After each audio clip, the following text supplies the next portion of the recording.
I went to sleep around midnight, but then ended up getting up around 6.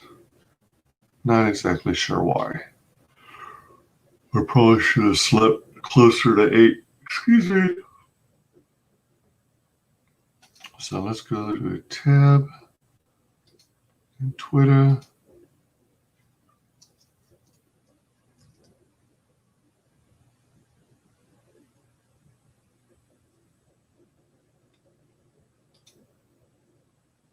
All right. So let me step away because I am going to make some more tea. Then maybe grab something to eat. I don't know. Maybe some toast with peanut butter.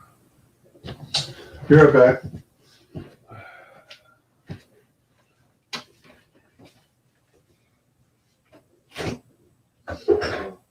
First here.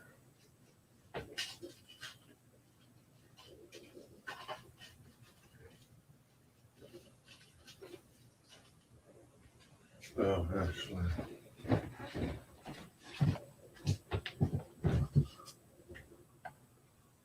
Let's change this one first.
Yeah, some people will call me partisan, but to hell with it.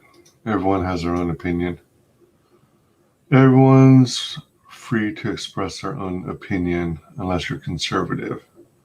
Then everyone and their mother wants to mute you.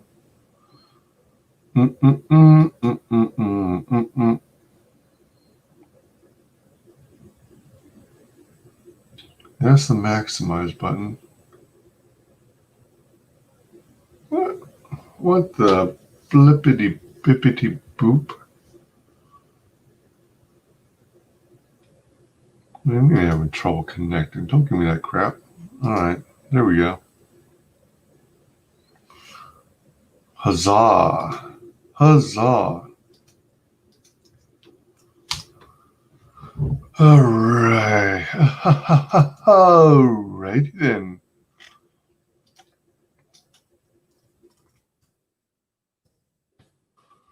I think what I'll end up doing is going through a bunch of wild tweets politically related. I know this is out of the norm for my channel, but every now and then I got to rant. Because if you keep it all to yourself and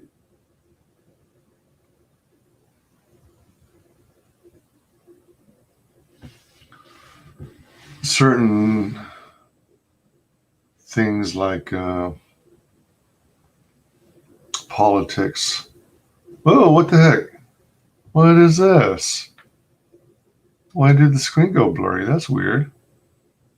It is my screen, right? Not my eyes?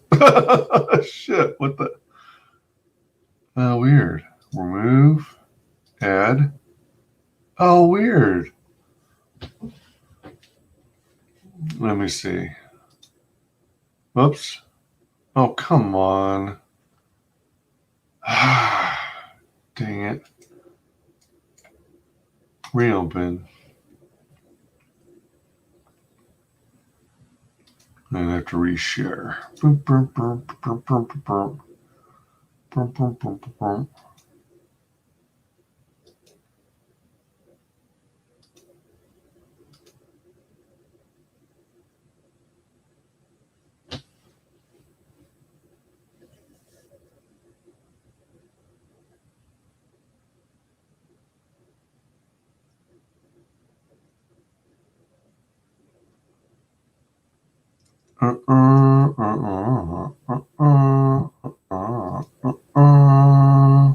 Dancing, dancing, dancing. She's a dance machine. And in between,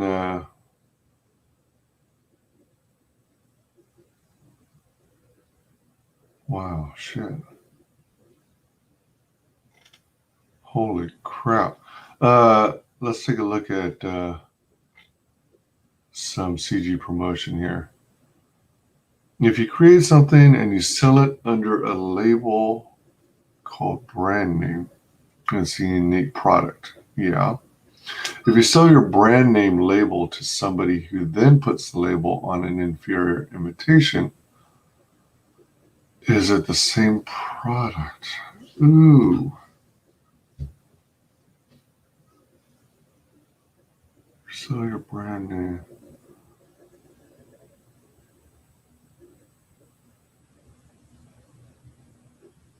That's an interesting question.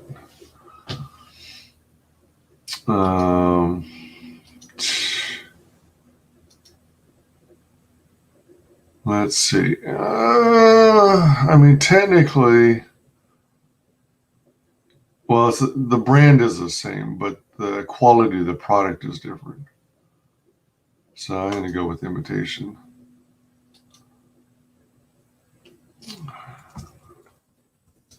Interesting question. The brand name is the same, but the quality is different.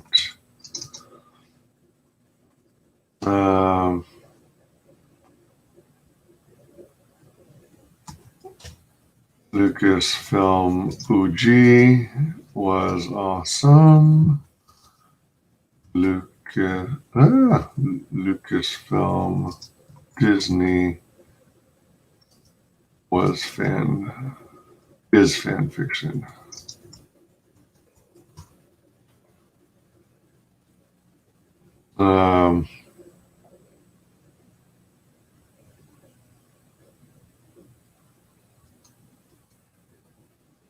On a similar, well, it's more a different note, isn't it?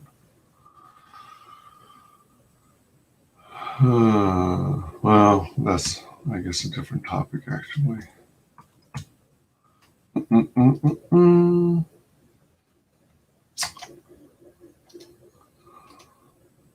Stefani Renee has a project called Thomas Moria, Wizard for Hire. Looks kind of like a Doctor Strange kind of movie. Man, look at this. The Seer Comics. That is cool. It looks like he's happy to see this guy. Looks like he's facing off with the demon, though. But does that mean he has no fear of this demon? Okay. Hern Hill, recording the names, lives, and deaths of every serviceman. Oh, wow. That sounds worthy. Yeah, I have to agree with Commie Mark here. Biden and Harris are going to crush the very people who elected them. Not to mention they're going to hunt down. there was like an interview, and Harris said something to the effect, "We're going to remember all of those people who voted for Donald Trump. We're going to remember." And everything you hear from the left is all about hunting down conservatives, literally hunting them down and making them pay for voting for Trump. But the problem is, those who voted for Trump are for America. If you go hunting down Trump supporters, then you're hunting down America. And it's not like the Dems really cared about America to begin with. They've been anti-American for many, many years, decades. Here's one of the things we're going to check out. We all knew basement Biden wasn't filling a schoolroom. Yeah, the most of the footage of Biden and Harris on the campaign trail was no one was really attending their rallies. Only the only people in attendance were those who helped organize it, and every now and then you'd see an officer or two, but they really were just simply standing around because there wasn't anything to do. There weren't any big crowds. It was like going to a PTA meeting or something, except without the parents. Uh, in 30 states, a computer system known to be defective is tallying votes. Now, I heard about this happening in one or two states. Well, actually, in one state, but the same software was used in something like 15 or 20 counties in that same state. But now this is software in the computer system used in 30 states. So that's even more horrific, if you will.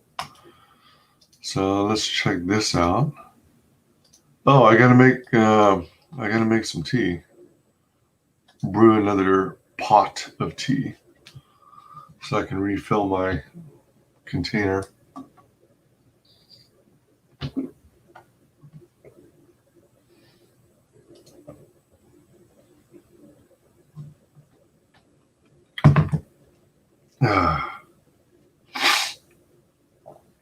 Okay, let's see here.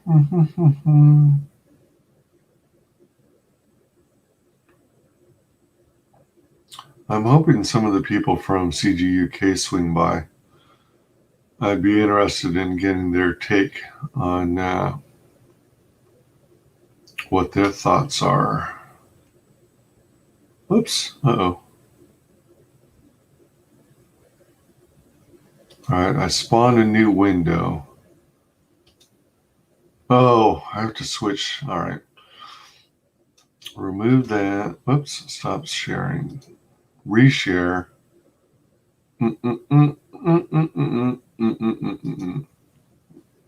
Ruffle mouth. Ruffle mouth.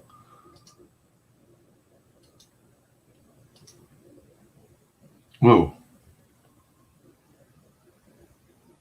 Did I get the right screen? Yeah, I did. Hey, West Moody Webcast. How's it going? Welcome.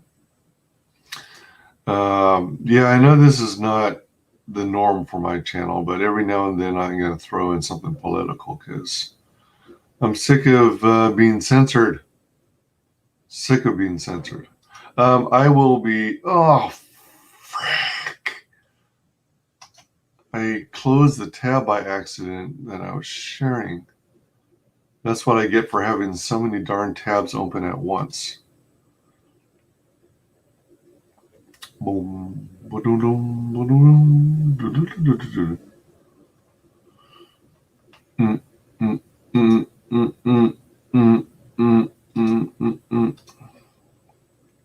Do it.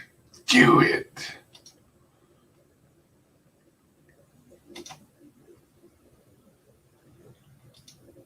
Do it.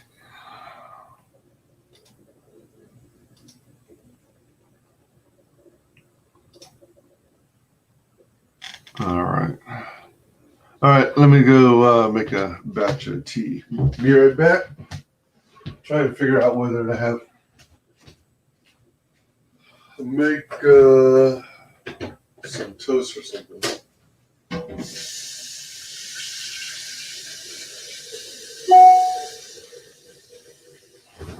Do I have?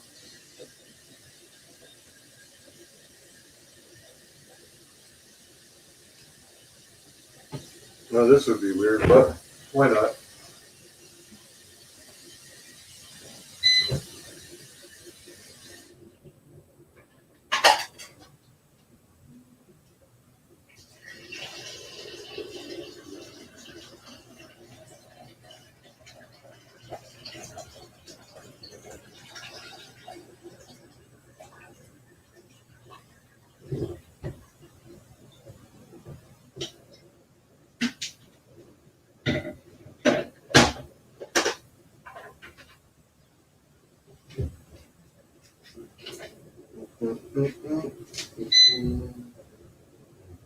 Warm this up.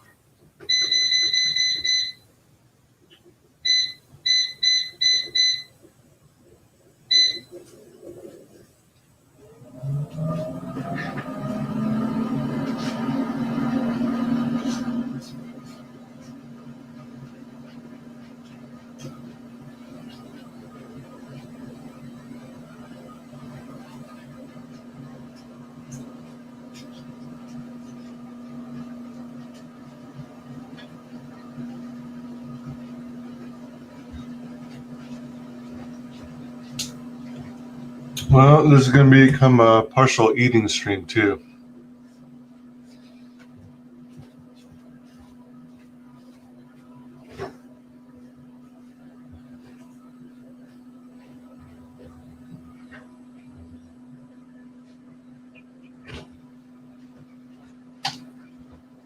Mainly because I haven't had breakfast yet. I literally just got up. I mean, I've been technically awake for a couple hours, but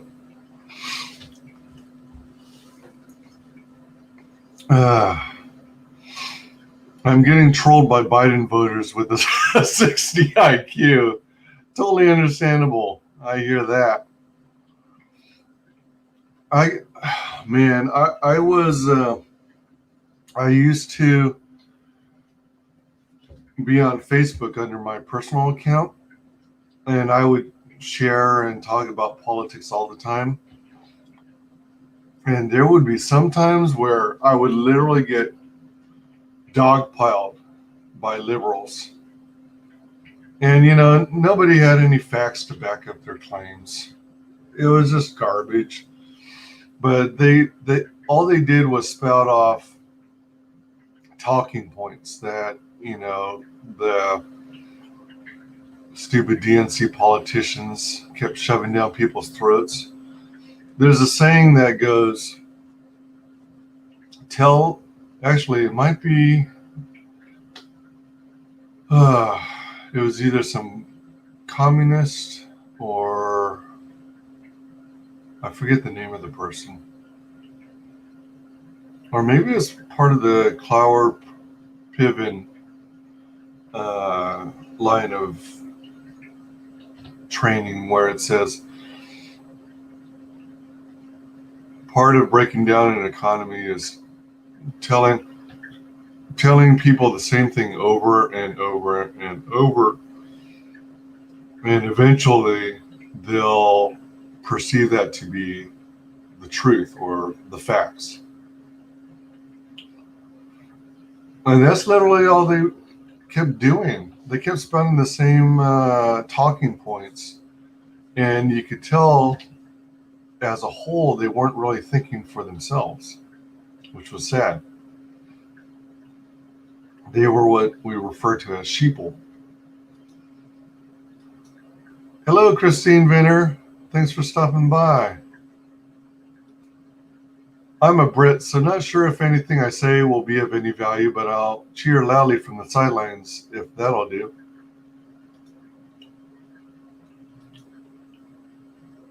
Oh my gosh, sounds good. Gonna make cheeseburgers in a few minutes. Oh, yeah, it's lunchtime over there, isn't it? It's got to be 1 p.m. Wait, 5 hours ahead of me. Now that we've done our daylight savings, spring forward, fall back, we went back an hour, so now we're in line with what you guys are. So we're back to being 5 hours apart from the East Coast to UK. Coincidentally, I actually have a hamburger patty, a beef patty that I'm going to have with onions for my breakfast. So cheeseburger sounds delicious. I believe I was accused of beating women for saying that Biden voters will miss Trump's trade policies. Oh, jeez. Oh, that's crazy. You know what?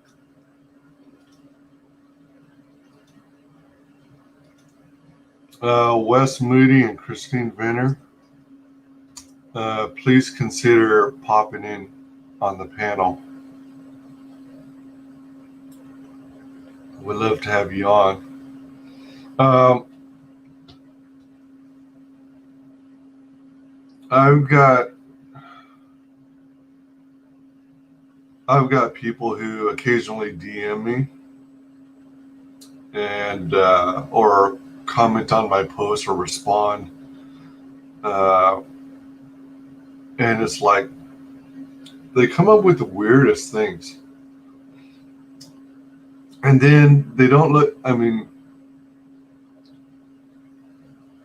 Trump said some uh, goofy, lame comments like that. Grab him by the pussy. uh, it's the fact of the matter is, people, women and men, I would say, are going to be attracted to people who are successful and wealthy.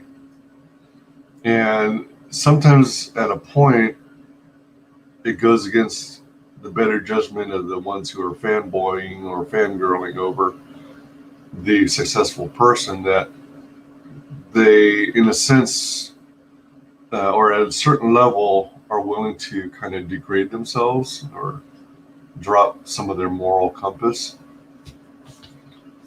So I can see where that comment may have been coming from, but that's nowhere near the fact that Biden sniffs young girls, underage girls,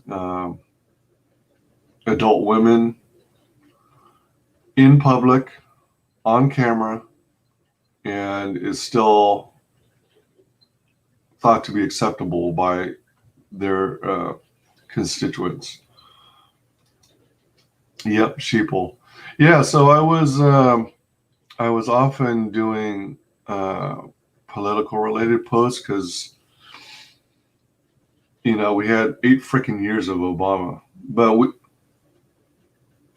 something they don't pay attention to is we never did anything that involved violence, riots. It is all, if anything, it was always peaceful protests. Holding up signs and chanting. And the Democratic platform nowadays is all about violence towards others who disagree with them. I've since not. Welcome, Wes Moody. Good to have you. Hey there. Good to be here. Yeah, I was a little insomniated, so I think this would be good therapy. Awesome. Christine keeps meaning to get a mic. Her suction is full of static. Sometimes when it comes to mics, especially if you've got that old school audio jack, if you like push it in and out, then I don't know if it's something like dust builds up on them or something, and maybe that causes some of the static or what, but if you more or less kind of clean it or clean the jack that it's going into, it might help. I can't guarantee it. Sometimes I end up having to do some crazy little tweaking where I twist a certain way and then suddenly, like when it comes to earbuds especially. But you're referring to mics.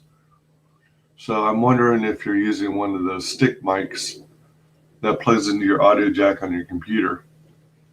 You might also see if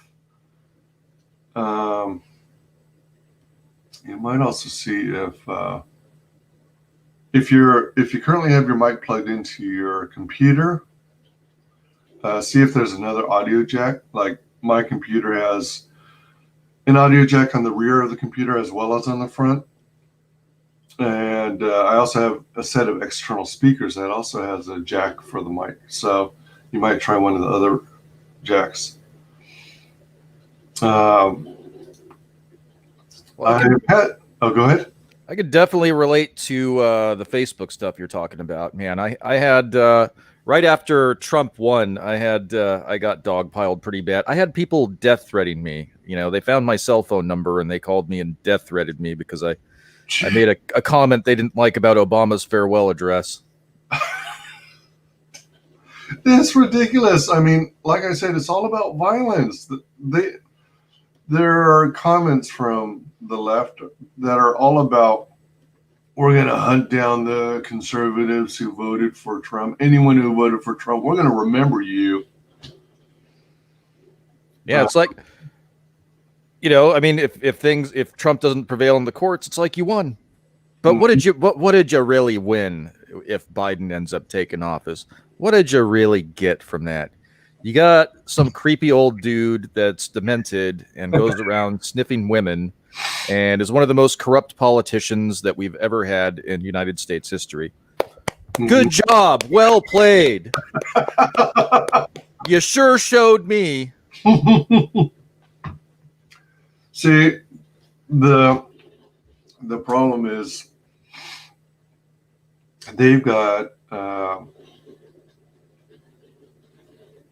I think they only ran Biden as the preferred candidate because they thought that was the only chance they had, even though they were going to rig the vote anyway.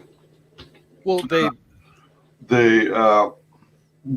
they figured he probably had the most recognizable name out there in politics for their party, but they knew at the same time that they ultimately wanted to replace him once they got the POTUS seat, and that's why they threw in Harris at the very last minute, so people didn't have time to really vet her out, even though she's proven time and time again she's a racist SOB.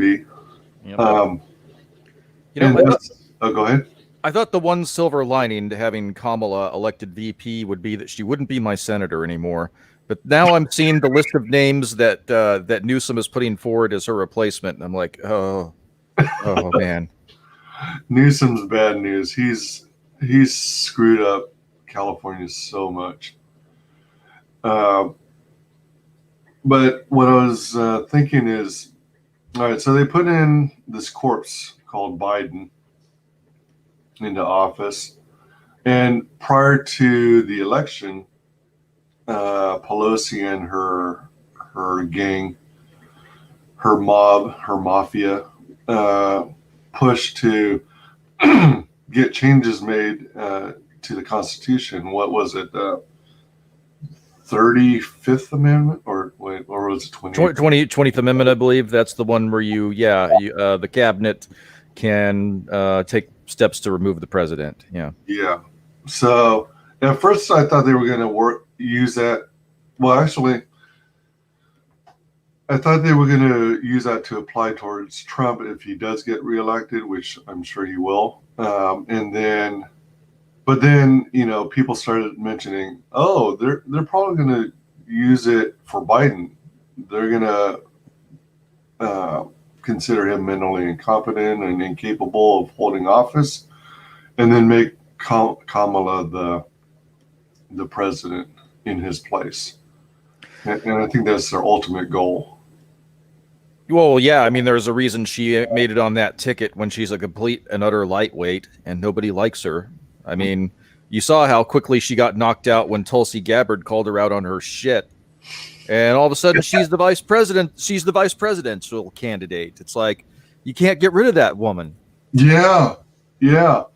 And I think realistically, if the Democrats wanted to play fair and wanted a legit contender who might actually stand a chance, I think it would have been Tulsi. She seemed to be the most grounded and realistic compared with all the other candidates. But what always cracks me up and at the same time freaks me out is the Democratic platform is always, we're going to give you this for free. We're going to get rid of your student debt. Everything is free. But ultimately, somewhere deep down in people's very being, they've got to understand that it means they're going to tax the middle class. They're going to heavily tax the middle class. Heavily tax. And people seem to just blindly accept it or ignore it or set it off to the side, think it's not going to be a big deal. But when you're heavily taxed, that's less money coming to you, meaning you have less purchasing power. Yep. More struggling. Christine says, thinks it's broken wires. My dog's tail kept catching cables when I was gaming. Oh, whoop. Yeah, I've only seen the loony left on Twitter. They're completely nuts. Whatever does end up happening, don't you guys have a good shot at getting the Senate in 22? Won't that temper any Biden more loony policies? Man, I think that, well, I think the Republicans may retain the Senate. I think there's a really good, I think they are retaining the Senate. I think there's a couple of runoffs in Georgia right now, but I don't see I mean, people say that, Mitch McConnell is not going to let a whole lot get through, but you know what? He and Biden are buddies from the Senate. So, Yeah, I don't. and they're both corrupt as hell. I mean, Mitch McConnell is not an angel. He's part of that corrupt Washington establishment. Yeah, unfortunately. He's not going to mind the Biden presidency at all. Isn't he a rhino? Total. Well, I think he is a conservative, but he's corrupt to the core. I mean, I think. I mean, he's tied in. His wife, I guess, is related to the former premier of China. Oh, and they have a shipping business, and they found a bunch of cocaine on his his wife's shipping business. Damn. Oh, yeah. So they call him Cocaine Mitch, and he actually had shirts printed up that said Cocaine Mitch on it. Yeah. So, I mean, it's just some of the same stuff we saw with Bill Clinton and other corrupt politicians. Yeah. What's also crazy about these predominantly Dem politicians? I mean, I'm no fan of rhinos, and I think they should be voted out too. Actually, I don't believe in any career politicians. I think everything should be capped at maybe 4 years max, so fresh blood can constantly flow in. It seems like there's so many incestuous relationships, especially in the Biden family. Well, that would be literal incestuous relationships there. Yeah. In addition to the other. Yeah, it's like, I think Biden had 2 sons. One of the sons was married and what ended up in a fatal car accident. And then the other son was comforting the wife, the now widow. And then they ended up hooking up. Yeah. Yeah. It just gets crazier and crazier from there. Yeah, Beau Biden, I think, died of brain cancer. Was it cancer? All right. Yeah, but it's Jesus Christ. Well, it'll be fun to see what happens if Biden gets into office. Without that orange man there, we'll see what happens. We'll see when their lives don't improve, and they find out who Joe Biden really is. We'll see. We'll see what happens. Be careful what you wish for. You just might get it, and they're gonna miss that orange man when he's not around. Yeah, I predict that too. Oh, geez. Welcome, Frago, Joe Frago. Yeah, it is an early stream. It's not something that I typically do, but I was also hoping to get in a couple streams. I'm doing this stream, and then immediately following around 12 noon Eastern, I was going to do a P.O. Box opening stream, but I wanted to get some stuff off my chest because I'm used to sharing my political thoughts on Facebook, and then I would constantly get dogpiled on. But I didn't particularly mind because, I just pause momentarily and then come back and then to get dogpiled again and then pause, take a break, come back out. get dogpiled again, and so on and so forth. But then I've been busier on Twitter, so I have been spending less and less time on Facebook, and now I'm getting dogpiled on Twitter. Yeah, And censored by Twitter themselves. yeah, it happens to me too. I'm sharing right now what the 60 IQ person said to me. I thought that might be amusing. This guy. Okay, so I made a video and I told you just exactly, in the video what I told you now. They're going to really miss Trump when he's gone. Without that orange man, and they said, and he said, laughing out loud, this guy probably gives the same speech to the women he abuses. You can tell he's a control freak. I'm not quite sure what that has to do with trade policy or missing, people missing Trump. I'm trying. I mean, I'm trying to analyze the comment, but it's like I think I need a lobotomy to really understand it. It doesn't make sense. I guess they're doing what is called deflecting, trying to make a backhanded, well, not backhanded, but trying to be mocking or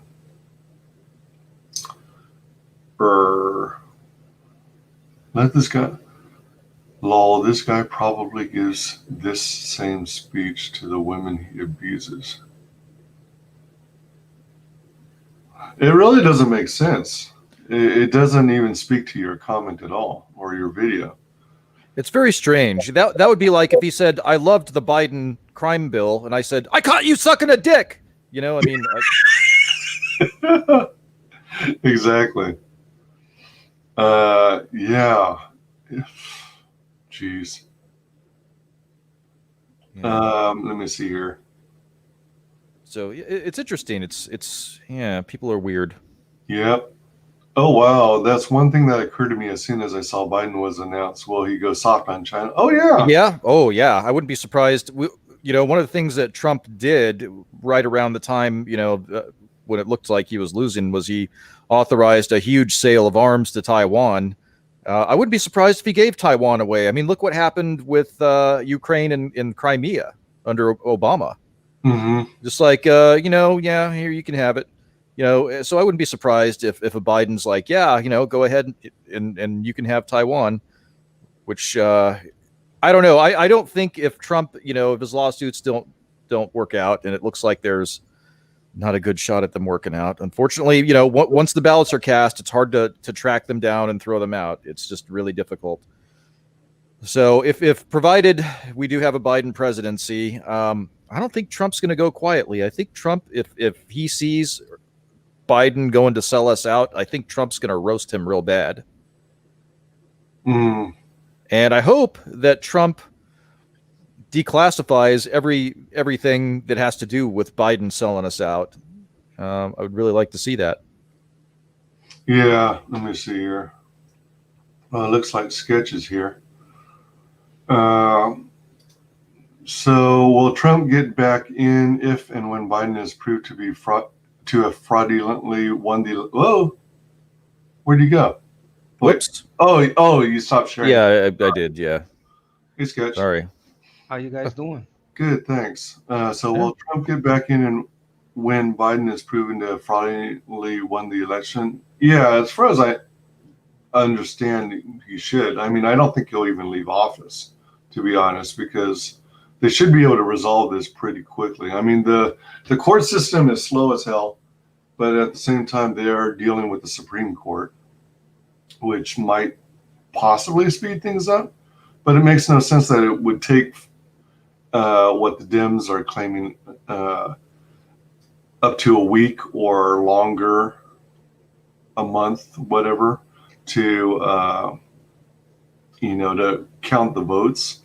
I mean, I think all the votes in every state should have been counted by the end of business. Well, not end of business, but end of the night, election night. I don't understand why you people vote like this. It makes no sense to me.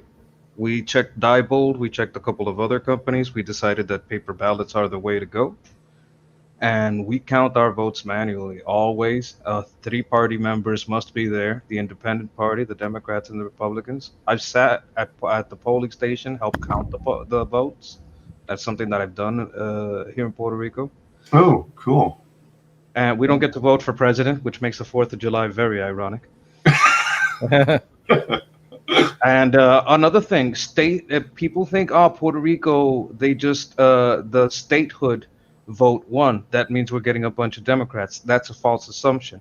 In Puerto Rico, when you vote for statehood, you're voting Republican.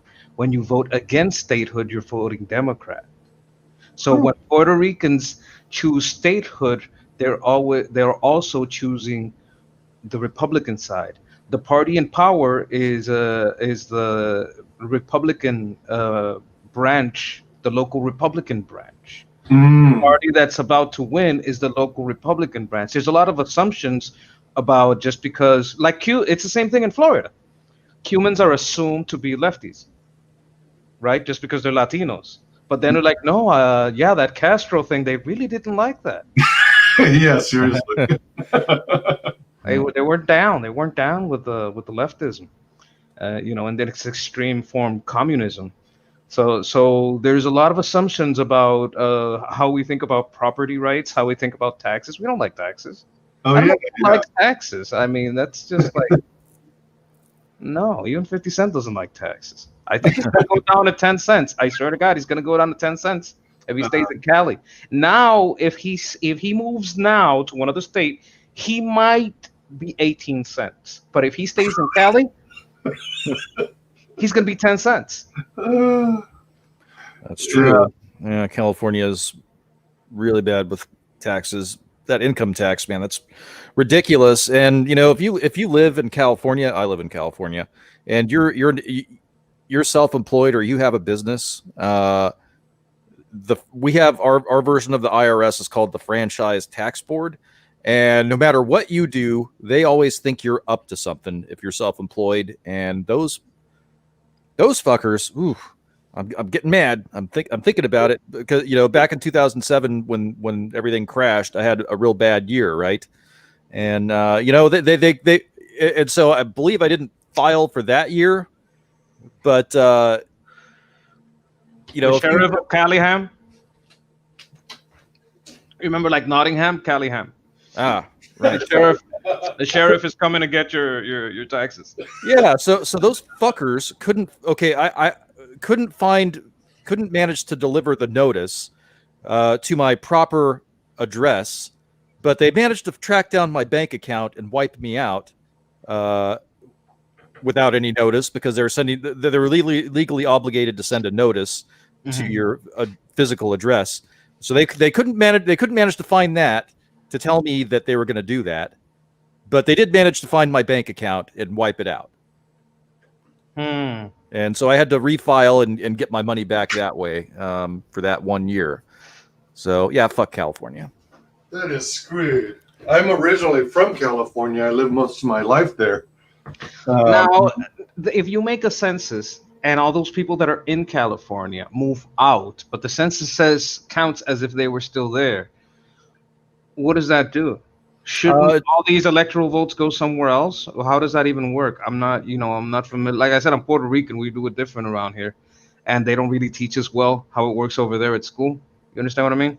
Yeah. It's every 10 years. So the census happens every 10 years, and so it would be calculated whatever the population is when they do the next census.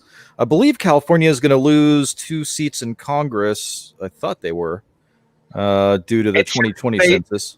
They should lose, I'm guessing, they should lose more because if you count them up, a lot of these people are probably gone and not coming back. You understand what I'm saying? In the next election, they're going to get the electoral weight of people that aren't there, that moved. You know what I mean? Oh, yeah. That changes the electoral votes. Okay, so you get Congress people. If you have if you're depending on your census, do you get electoral votes according to your census? I'm guessing. Yes. Kind of how it goes. Yep. That's how it works. Yeah, Yeah. we're losing people, but we're not losing. So we're losing the job creators and the good people. See, here in Cal, and this is a funny thing. They think that those high income taxes on wealthy people, they think they're so smart by doing that. But you know what? If you drive through any neighborhood here in California where there are $1 million homes, you're going to see nothing but Nevada plates on all of those cars. They Exactly. know what's up. Not They know only it's that, they probably register as a business, register the property as a business, and register the business to a different state. That's exactly what they. Well, I mean, if they can get away with it, they do. California's stupid. I'm thinking that's what a lot of people. I mean, it's only logical if you have a good accountant. It's his fiduciary duty, right? To make sure that you get the best possible deal, and if you have the wherewithal to locate and centralize your business somewhere, I think like the number one place is like Delaware or something like that. Like just a little office there is worth so much because of the address's value because the taxes are so low. You know what I mean? I think I one of those places. If you find a low tax state and incorporate your business there, then you only have to pay property tax. That's it. You don't have to pay income tax because your business isn't in Cali. I think I heard something like that too. I'm going to interject real quick and read some chat, messages in the chat. Welcome, Joe Frago. Good morning. Hey, Joe. Christina is saying, so will Trump? Oh, yeah, we looked at that, discussed that briefly. So will Trump get back in if and when Biden is proven to have fraudulently won the election? Joe Frago says it's always projection. Yep. Christine says, or will you have to redo the whole election? Oh, good. At least you won't have to go through another election. That's a problem. You might have to redo it in some places because this is like a chess match, right? So one of the moves was watermarking the ballots. All right. Another thing that they're doing is grabbing blank ballots and translating the vote from the regular ballot to a blank ballot because that one does have the watermark and it'll go through the machine. Okay, that might work, right? You might get away with that, but then you got to get rid of the fake ballots that didn't work. So there's a whole paperwork thing, but some states aren't required to hold on to that paper. They can burn it and get rid of it as soon as they tabulate whatever they need. Those are a lot of the battleground states right now. So if they got rid of it and say, "Oh, I'm sorry, we got rid of the ballots, we can't recount because we're not required to hold on to them," there you need a recount. There you need a revote. I'm sorry, not a recount. There you need a revote. Why? Because they used their law to get rid of the votes before as soon as the election was over. Right? Just go by the electronic machine. But the electronic machine is broken, which I don't understand. If you get a good group of people, you can count. For each party, if the number is the same, you sign it like, yeah, we both counted the same votes in here. It's this many that party, this many that party, this many independents, this many write-ins. Like whatever it is, that you write it down, you both sign it. Like my party as a supervisor for my party, I certify that that's what I see here. And then the other party says, yeah, I counted the same shit as a representative of my party. That's what I see here too. Those are the numbers on this like stack or whatever, and you proceed like that. I mean, a lot of states still do it like that. I believe. I'm not sure. That's how we do it here. And over here, we get police escorts with the three parties, like together, like almost like all three touching the box, with police escorts to the polling stations from the schools.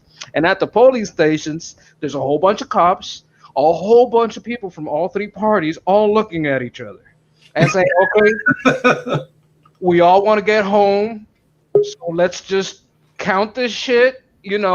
We do the job and we get the fuck out." They don't even fight too much. They each go to different parties because it's also a big party night. It's a celebration. If your district lost, you go to the next district over where your party won and you go party. They take the party part of it very literal. That's great. What's interesting about Ohio is, so I originally applied for absentee ballot, to avoid the lines and the waiting and having to wear a stupid mask, because I don't I don't believe in them, because the COVID virus is so small, it passes through the fibers of the cotton Oh, it's the greatest redistribution of wealth on Earth in modern times. From Yeah. the night shift to the day shift, and the night shift it is usually brown and black. Yeah. So I went and I initially started with the absentee ballot, but then when I saw how bad things were looking with voting, I decided to go in person. So I went in person, and to their credit, they pretty much navigated people relatively efficiently. So that I give them kudos for. But uh, well, actually, there wasn't really any social distancing at all. Just people were required to wear masks once inside the building. Uh, so once they had someone fielding people asking if anyone had applied for absentee ballots, and I was one of them. So they had me routed directly to a specific section of uh, poll workers. Yeah. And what they have to do is they have to disable or destroy your absentee ballot Okay. electronically, I guess, and before they can let you vote in person. Make it so the machine won't accept it. Yeah, so they asked for my driver's license, my ID, and they typed a bunch of stuff in the computer. And then by the end of it, they printed off the ballot on what looked like a regular inkjet printer. So I'm guessing that there's no way they'd have a watermark on it. I could be wrong, but Well, if what it sounds like you're saying is that it's got like a code on it, right? If you're gonna print it like that, it's got to be like a numerical algorithm, right? Like the same maybe, way they do with computer serial codes, your Windows key, something like that. So maybe. you would have to have like a. That's the only way that I could figure it. I'm just guessing here, taking a stab in the dark, but seeing things that work in this manner, where you have a high volume of product, but each has to have an individual key. The only way that I know that that's done is through algorithms in software keys. I mean, Right. something like that is similar, but instead of having like software, it's just a key and assigned to a particular name. Yeah, I'm told that in Photoshop you can easily do watermarks. So I was wondering if maybe that kind of technology was built into the polling software. I But don't know if you can print a watermark because like true blue watermarks come from the paper itself. So it doesn't matter. Like there's a watermark in your dollar bill. You hmm, look up and you put it up in the sky. There's a little face there, right? That's kind of like a watermark. Okay, that's another. Well, I don't know if it's the same type of watermark. Maybe we're talking different types of watermarks. The possibly. one I'm thinking about is the type of watermark that they use in official paperwork, so that it's ingrained in the paper. That's the kind of watermark I'm thinking Hmm. they're using. I could be wrong though. I would see the digital anything that has to do with digital print and digital ID as algorithmic and dangerous because that's the whole point of why I prefer the paper ballot system. Yeah, But I'm I thinking back to like when it comes to using Photoshop, and artists, they want to protect their work online. So, I mean, they want to display it to show the world, what they have to offer and all this cool artwork. But at the same time, they don't want it reused on some people's websites later on without permission. So they do no, it. I should have thought of it because we're kind of like in the art space, but because we're talking political, I automatically went to government paperwork, and their watermarks are ingrained in the paper. That's kind of thing I think they would do, Yeah. and for the paper physical ballot certification. I Yeah. think they should do holograms too. I mean, whatever you can do, whatever makes it harder for anyone to just come up with some ballots. Yeah. And after they handed me the printed off What? ballot, it was basically very much like a Scantron form where you have to fill in the bubble just right, or else it won't count. Oh, you mean like the school test? Yeah, exactly. And then Okay.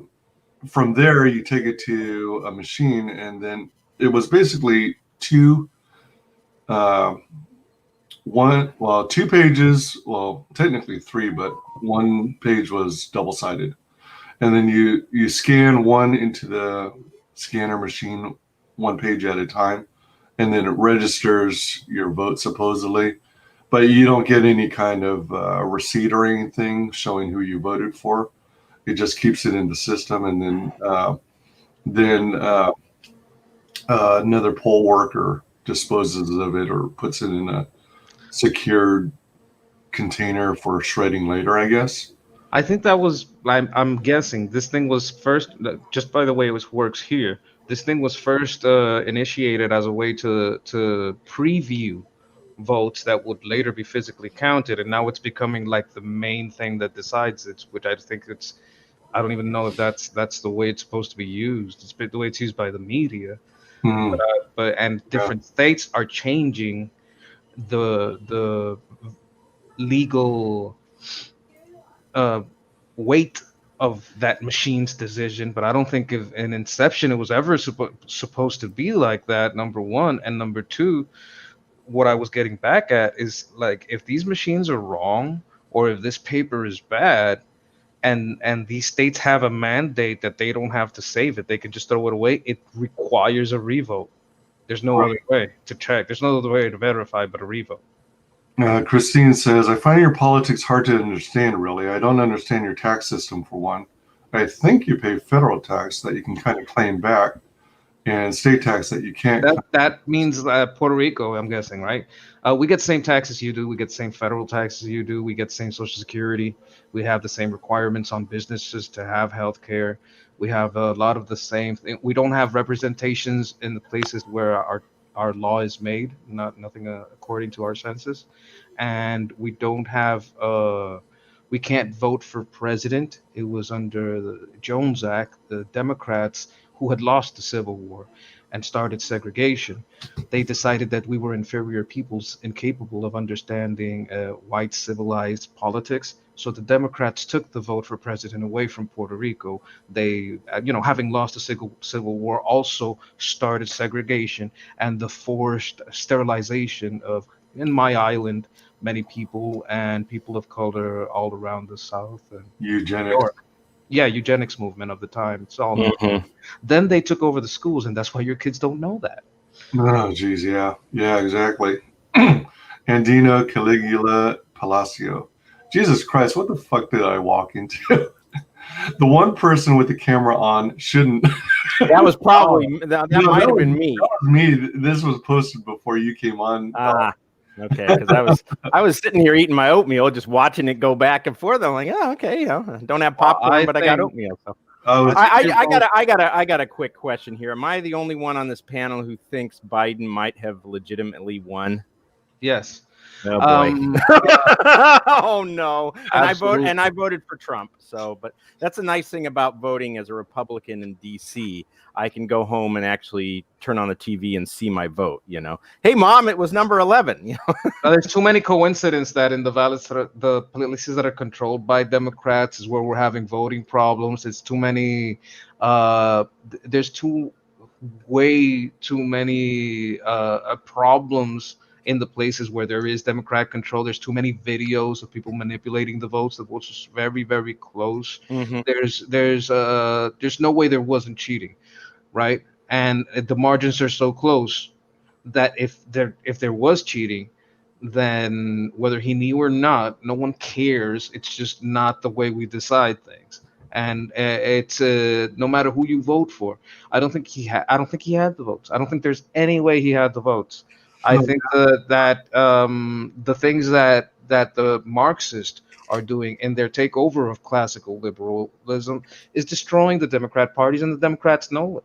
I think the Democrats want to break away from this Marxist doctrine and go back to a more classical liberalism, which had its merits and its value, and with which we could have that tete-a-tete between fiscal conservatism and classic liberalism that kind of led us down the road of having a civil society. You know what I'm talking about?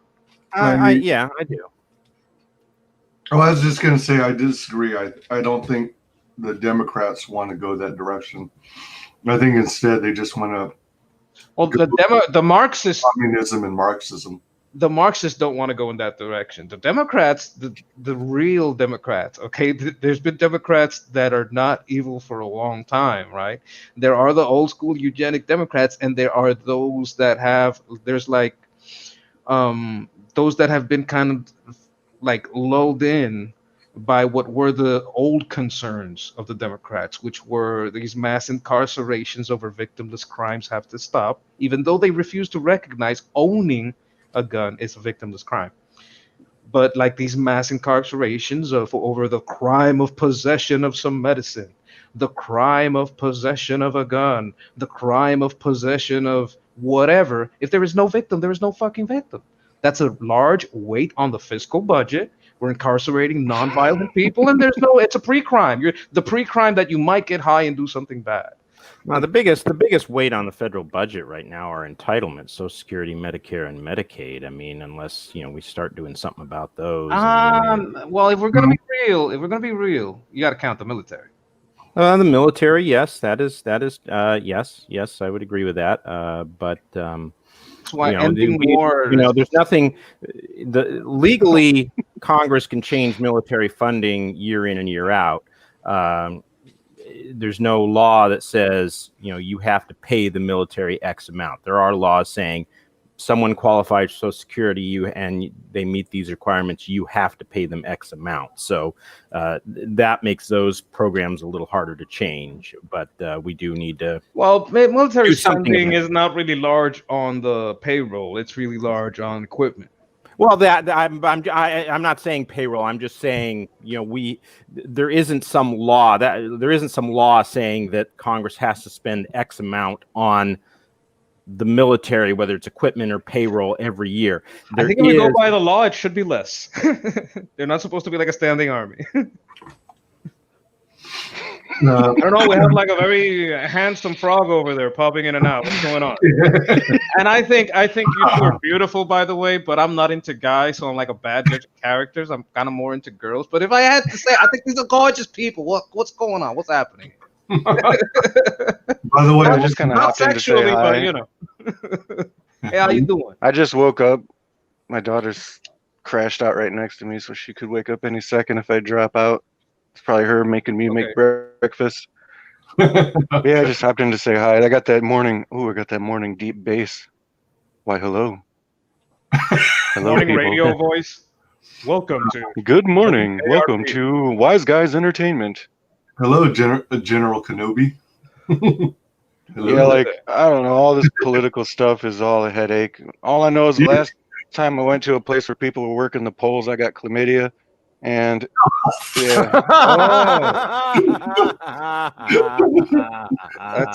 that sounds rough, man. Damn. So, you got to take one for the country, Every country. Yeah, the crazy, like another thing I'll bring up that's kind of crazy because I'm not sure about you, Wes, but like me, Wise Guys, and Sketch, we count as minorities. And me, I used to be more left-leaning liberal for many years. And then, like, the one thing that really sticks out in my mind is how crazy the left has treated anybody who's even slightly minority that even questions them. Like my introduction to Twitter, like, I'm kind of like, yeah, I don't know if I agree with that. And or in general, like, I'm a white supremacist. I'm a Nazi. Now I'm a anyone right of Mao, basically. Yeah, right? It's insane. Yeah. Right of Mao. I've never in my life been called white, really, because I grew up in the projects, which I dealt with a little bit of racism against whites there. And then I now live in like corn country, and never until I logged on to Twitter had I ever been referred to as white. So it's like, now I'm a white supremacist. It's kind of interesting. Oh, they call me white too, and I'm Puerto Rican. You see, they don't just care some about... guy, they called him white, and he's black in Chicago, but now he's a white supremacist too. These aren't classical liberals. This is an infestation of Marxist ideology. The classical liberal is a completely different animal. It's actually more like... they're pretending, they're ignoring the crazies because it's beneficial at the time. Like, they're both kind of doing the same stuff, but we're going to see a lot more infighting from the left moving forward, regardless of the results. Because Biden's probably going to win, might win, whatever. Regardless of who wins, or if there was corruption, blah blah blah. There's going to be this big divide and fight amongst the left. If I may, when I think about Biden winning, one of the things that keeps coming back to me is the image from The Dark Knight where the Joker's saying that they want to go back the way things were, but I know the truth. You've changed things. There is no going back. And I think that what Biden and a lot of Democrats are going to find out is that Trump has changed things. The second they start seriously loosening things on illegal immigration, or something like it may not be illegal immigration, but it's going to be some issue. They're going to find a big backlash because Trump has made that issue now front and center. So I think there's a lot of things. I think globalism. They want to go back to the way things were. I don't think that's going to be happening now. So I think there's going to be a lot of things that Trump has changed. I think it's going to prove to be one of the most, assuming it is a one term. I'm not going to debate the voter fraud, but assuming it is, it's going to be a very influential one-term presidency.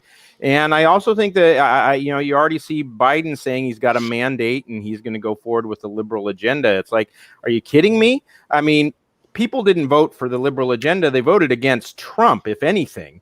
And plus, it looks like the Republicans are going to hold on to the Senate, and the Democrats lost seats in the House.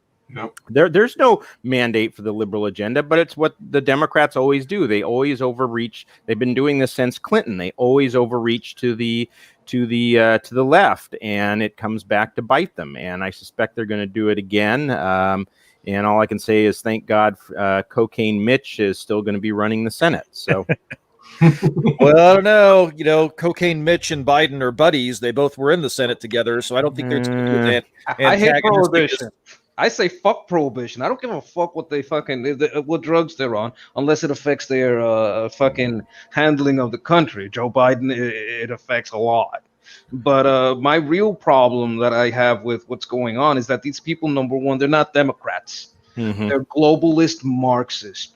Right? A liberal, a classical liberal believes that you have your right to your property, that you have your right to, certain rights, that people shouldn't be that fucking far up your ass into your personal life, right? They one of the things that the liberals always used to fight for is privacy, right? That's one. And two was an end to war, right? These animals that are coming up wearing the cloak of liberalism are not liberal at all. These are Marxist. They're coming neocon. That's the old flavor. That's the Bush flavor of Marxism, where they get up all in your business and they raise your tax for war. And now we have this leftist kind of like more of a communist flavor of Marxism, where they take your taxes and they get up in your business for the greater good. But it's the same Marxist scum that come from feudalism, which throughout all the history of man has not been able to own property. It's been a right reserved for kings and royalty. We had monarchic feudalism, right? And they ruled by virtue of nobility. Now these people want state feudalism by virtue of celebrity.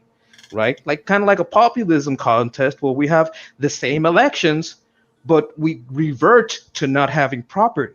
It becomes the same thing as monarchy, right? Because we have no rights, no human right to property.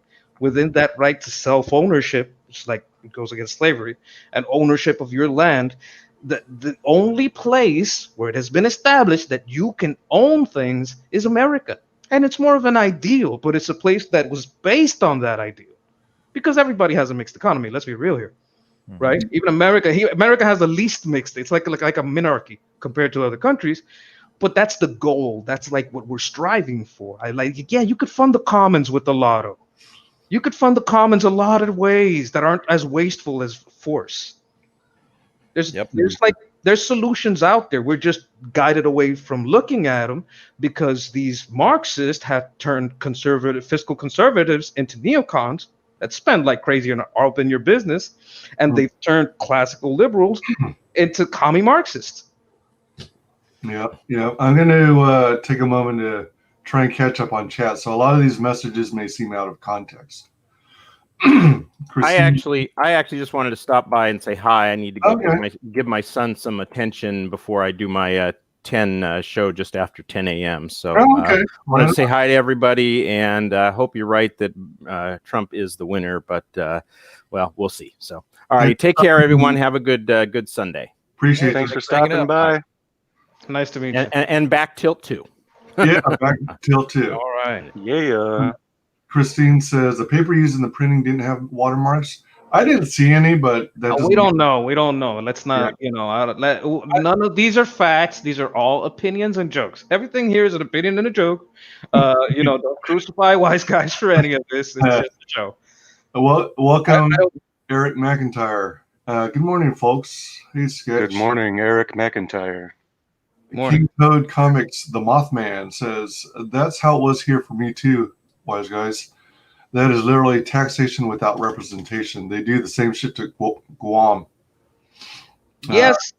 I think just because to make it even, it's like they're not just gonna add 1 star, right? They're not gonna do that. So they're gonna add 2 stars. So we got Puerto Rico. Who else do we got? Guam. You're up. I think that's what's gonna happen. But it's about time. Good for Guam. Good for us. I don't care how they did it or why. Thank you. Everyone should have a, representation according to the taxation. Yeah, Eric says the Democratic Party is diverse, but the extreme left is gradually getting larger.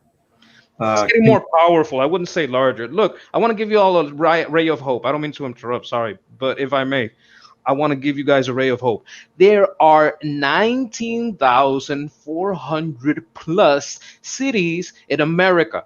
If you believe that we're on the verge of a civil war because 4 of them are burning, you've fallen for the trick. You've fallen for the smoke and mirrors. We get along a lot better than what the TV is telling you. All right. Once you look out there at the numbers, there's a lot of cities here with a lot of folks of all colors and all kinds of opinions that get along and love each other just fine. They want to put you in that worry state, put you in that stress state so that you see a reality that's not there. They have to paint reality as a dystopia so they can sell you their utopia. But look with your own eyes. It's not as bad as they say. All right, I'm sorry. Go ahead. Yeah, I don't buy it. Go ahead. I don't buy any of that Civil War talk either. It's ridiculous. And the watermarks, I just don't see how that could be implemented. You'd have to have the states in question signing on to it because they're the ones ordering the ballots. I just don't see how it would be done. But maybe, I don't know. Same way it's done in the dollar bill. That's the kind of thing I was thinking. That it's like the dollar, like the dollars. They're kind of different, but they all got a different watermark in there. That's what I was thinking they do on the paper ballot. But you bring up an interesting point, the fact that like each state is different. So, like I was saying before, these are just opinions. Don't take it personal. Anyone just, we're just trying to figure this out. Well, if all the polling places that use the physical paper ballots are ordering from the same company, if it's consistent enough to that degree, then I suppose if Trump's administration went straight to the supplier, then they could do it at that level before it even gets to the states. But I don't know. King Toad says, morning, Christine. Got home from work and stopped by to give my thumbs up and say morning. Eric says, this is my thought. The Republican Party made the Democratic Party of today by means of pushing people away from their side. Most people in the U.S. hold conservative values, but the Republicans have a few positions that push away the Black and Hispanic community to the left. Christine mentions, that's the thing about Twitter. Among the people like us, there's a huge circle of lunatics. That's not how the Democrat Party of today was made. The Democrat Party of today is made of the people that lost the Civil War and then created segregation and then created forced sterilization, implemented it until 1977, and that wasn't that long ago. Then took over education, tried to erase their history, and brainwashed everyone. That's how the Democrat Party of today is here. And they brainwashed everybody into believing they're the good guys, which is why many of the people that have been fooled into forgetting the past and the path that losing these kind of rights leads to. That's why they get fooled, because they know, remember, war is bad, because they got a good heart. But the Democrat Party today is made of the willfully ignorant or the morally corrupt. and the willfully ignorant are the majority, and the morally corrupt are in charge. And Christine, as that's the thing about Twitter, among the people like us, there's a huge circle of lunatics that will say anything to try and score some kind of Twitter points. Yeah, I got to agree there. Eric says, like illegal immigration, justice system reformation, reformation, and the right does not participate much in culture. But anyways, that's the end of my rant. All right, that exchanging hellos. Eric says, the thing I like the most about that Trump did was having the Department of Education and Department of Labor to join forces and implement career technical education in the high schools giving students. Well, the problem I see is him taking that Biden comes in, and you remember like they couldn't start teaching critical race theory in schools and government places. I think put that back in. Yeah. Fraga. I think that's the first thing they're going to do. Try to put that back in. Oh, quite possibly. Talking about truth and reconciliation and that kind of bull crap. They're going to try to do like struggle sessions. I think I don't see it good, and I think even the left, after 4 years of Biden, will beg for Trump. Oh, absolutely. Oh, for sure. Even if, let's say he wins, let's say it all goes downhill, right? And we get these Marxist commies with their puppet leader at the top, right? What you would see is wars immediately. You would see because like they say that we're talking Marxist, that means there's also neocons, and the neocons would gain power if Trump loses, right? A vote for Biden is a vote for neocons. Neocons, what do they love? They love to increase government size, power, and funding through war. That's what they're gonna do. That's what they always do. They always hate it. That's why both sides were against Trump, because the neocons are like, hey, I'm trying to get my Marxist war going over here. That's how I make a budget. I sell guns, to people that should not have them, and then I pay other people to take them away. That's how this whole. That's why we back the Sunni Wahhabi. That's why al-Nusra became ISIS, because we made al-Nusra. Obama made al-Nusra, and al-Nusra is ISIS. We trained them. We gunned them. We taught them how to go get more guns.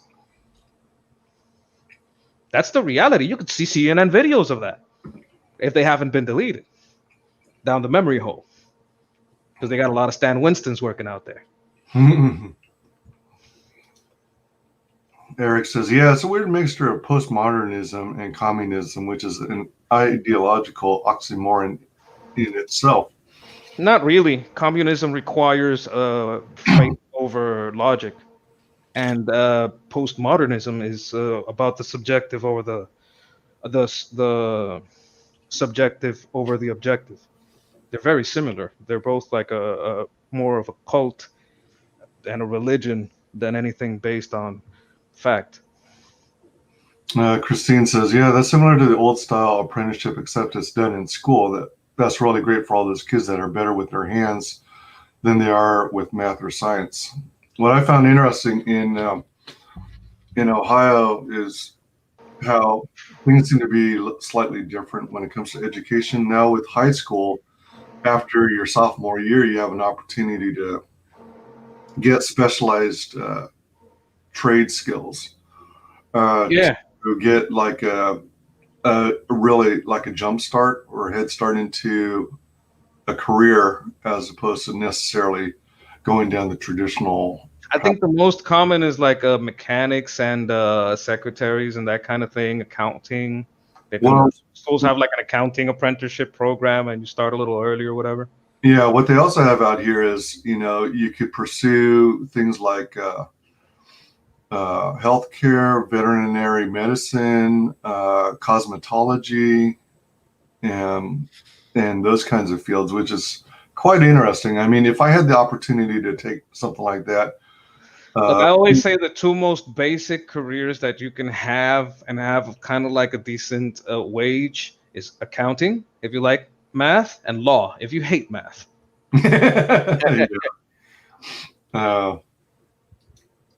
And accounting is very basic math. You're not, calculating the trigonometry and whatever trajectory of stars. You're not. This isn't the long count. All you got to do is basically add, subtract, check out some percentages, and it's not. It's not the math in accounting ain't too crazy.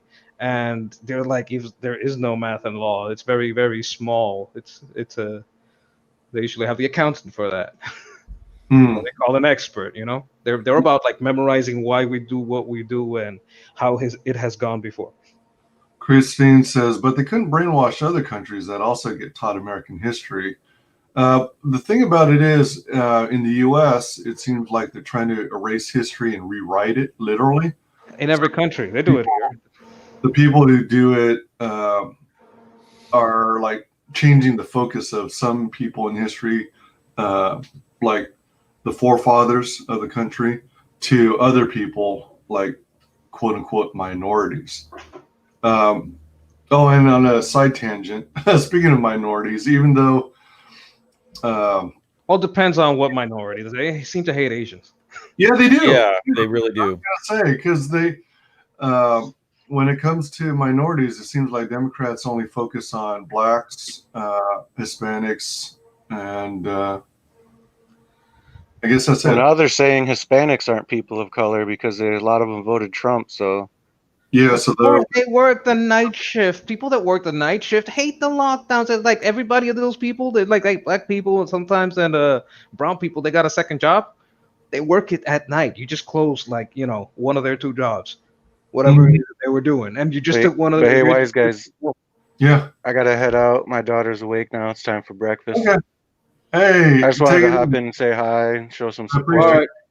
Have a good one. Love you guys. Love all you guys. Wise guys, keep up the hard work. Keep kicking butt. Thanks much, man. Channel growth, all that stuff. Enjoy your cereal. I'm actually not even having cereal. I'm having sliced onions and hamburger patty. That is a rather unique breakfast. Well, it's like a beef patty that you normally eat with eggs and stuff, but I'm out of eggs. I finally wiped out the last of my 5 dozen eggs. No, actually, it was way more than that, wasn't it? It was something like 30 dozen. Holy shit. Wow. That's a lot of protein, man. You must be strong as hell. You remember at the beginning of the pandemic how I had an opportunity to buy a bunch of eggs at cost? So I actually got this big old crate full of eggs. I didn't quite know what I was getting myself into, but I figured, I'll get a case. Well, hopefully you're opening a window once in a while. Eggs will get you going. It took up a huge chunk of my fridge, like a quarter of the space. It was pretty funny, but I eventually went through them all. It's pretty cool, though. Eric says, yeah, critical race theory will likely make a comeback. They're trying to push some crazy stuff out there here in California. Prop 16 almost passed. They want to legalize discrimination again. I thought that Prop 16 was pretty soundly defeated, actually. I thought it was like 55 to 45. Let me look that up. Remind me what Prop 16 is? It was going to basically be a really aggressive affirmative action, legalize discrimination. Oh, okay. What was that one measure that? Which means no Asians into Harvard, I think it was a different school, but they had a big problem because they weren't letting. They said that too many Asians are qualifying because they got high scores in their tests. Yep. So they were gonna cut some of that and let some of that go to other races, and it's like, wow. First it was just the white people, but now you're moving on up. Oh my gosh, that's crazy. I'm kind of brown. I guess I'm kind of next, huh? Oh damn, yeah. You're on the chopping block. Christine says, "Oh, that's a lot better than a basic apprenticeship. Over here, don't for more hands-on skills." Like metalwork, mechanics, carpentry, etc. Yeah, in my time, their focus at the tech schools was auto mechanics mostly. Yeah. Yeah, Prop 16 was defeated. That's for me. I am the Lord of the waterfowl. Hail, Parrot Head. Welcome, Parrot Head. Yeah, Prop 16 was roundly defeated. Yeah, 56.5% defeat as a no, 43.5% voted yes. So yeah, it was pretty. Good. Yeah, it was not even close. So there's actually some common sense around there. They act like revengeism is justice. Yeah. Well, here's the funny thing. You know, we're talking about all of these other states, and California, I believe. Let's see. Well, so they're at 84%, but it's taken California a really long time to count ballots too. Well, of course. And they already handed it over to Biden. You see, what you're seeing there is that maybe some of those districts are starting to flip, and they're like, you know, using the same trick. Oh. Because they know, like, there's no way that there's a lot of chance. There's a chance, right? That the people there, they won't flip the state, but they might have like, okay, I'll keep Trump, but I'll vote, you know, left on everything else, that kind of thing. Yeah. I'll keep my mayor or whatever. You know what? I don't know. Cali is so entrenched, and they have so much control of the polling and everything that I don't know. They could. I don't know how if they could stamp out a flip. You know what I mean? Eric says, yeah, they're pushing a more Afrocentric version of history right now out here in California. Some are so extreme and are trying to say that the ancient Celtic people in Europe were black. Yeah. Well, everyone was black at some point. That's what's so racist about it. This white people, don't you know they used to be black? They come from Africa, just like the rest of us. They moved north, so they needed snow camo, and the noses had to become aerodynamic and small because you lose a lot of heat through your nose. They're just adapting to the environment. Now, brown people, well, they went, you know, kind of like camo with the wood. In Africa, you still need that protection from the sun. It's the same people. They're just adapting. So all these white people, you got to understand, they're Africans at heart, at roots. So you shouldn't discriminate against them because they're white, because we're all Africans. Christine says, don't the eggs go off after a while? To my understanding, or from what I'm told by someone who was raised on a farm, if you get the commercial eggs and you keep them refrigerated, then they last quite a while. Mm-hmm. If you get farm fresh eggs that are organic, rather than refrigerate them because they have an inner natural lining, an organic lining, you literally leave it out on your counter. Yeah. Instead of refrigerating them. When they show a kitchen with a basket with eggs in it, like, you know, sometimes they put it like that, like a metal basket or like a little wicker basket. Yeah. Those are farm fresh eggs. You're not supposed to do that with market eggs. Yeah. I think it's when you let them go from cold in the market to hot, that's gonna affect that. You can't treat them the same. Yeah, and Dina says they focus on blacks to push racism. They focus on Hispanics to push illegal immigration. Politicians love to stereotype non-whites. Yeah, absolutely. And they focus on black for Marxism. Yeah. Eric says, yeah, actually it was defeated by 56%. Just checked it. I'm a liar. Lol. Jim Cox, welcome. The door has been opened in Oregon for magic mushroom therapy and other drugs have been decriminalized. Hell yeah. I wonder, I heard about that, but I don't know what the other drugs are. They the hardcore drugs that have been decriminalized? I believe you can have a little bit of heroin and you can't get arrested for it. Okay, tell me this. What drug is harder than alcohol? My dad died of heroin, so I know exactly what heroin is like. It's a lot like alcohol. Yeah. What drug is harder than alcohol? More addictive, more destructive to American families? What is that drug? More than alcohol. More addictive, more destructive, more meth? No, because there's not that many people want meth. When you went down meth road, you already passed crack, you already passed, you passed a lot of shit on the way to meth. You understand what I'm saying? It may be on a 1-to-1 level, a little more destructive. I would put it more akin to crack, but numerically, alcohol is top dog. If you go by the illegal drugs,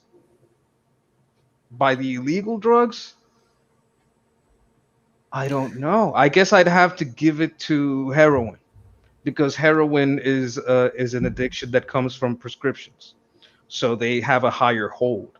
Your heroin addiction comes from your Percocet addiction, and your Percocet addiction comes from pill farms.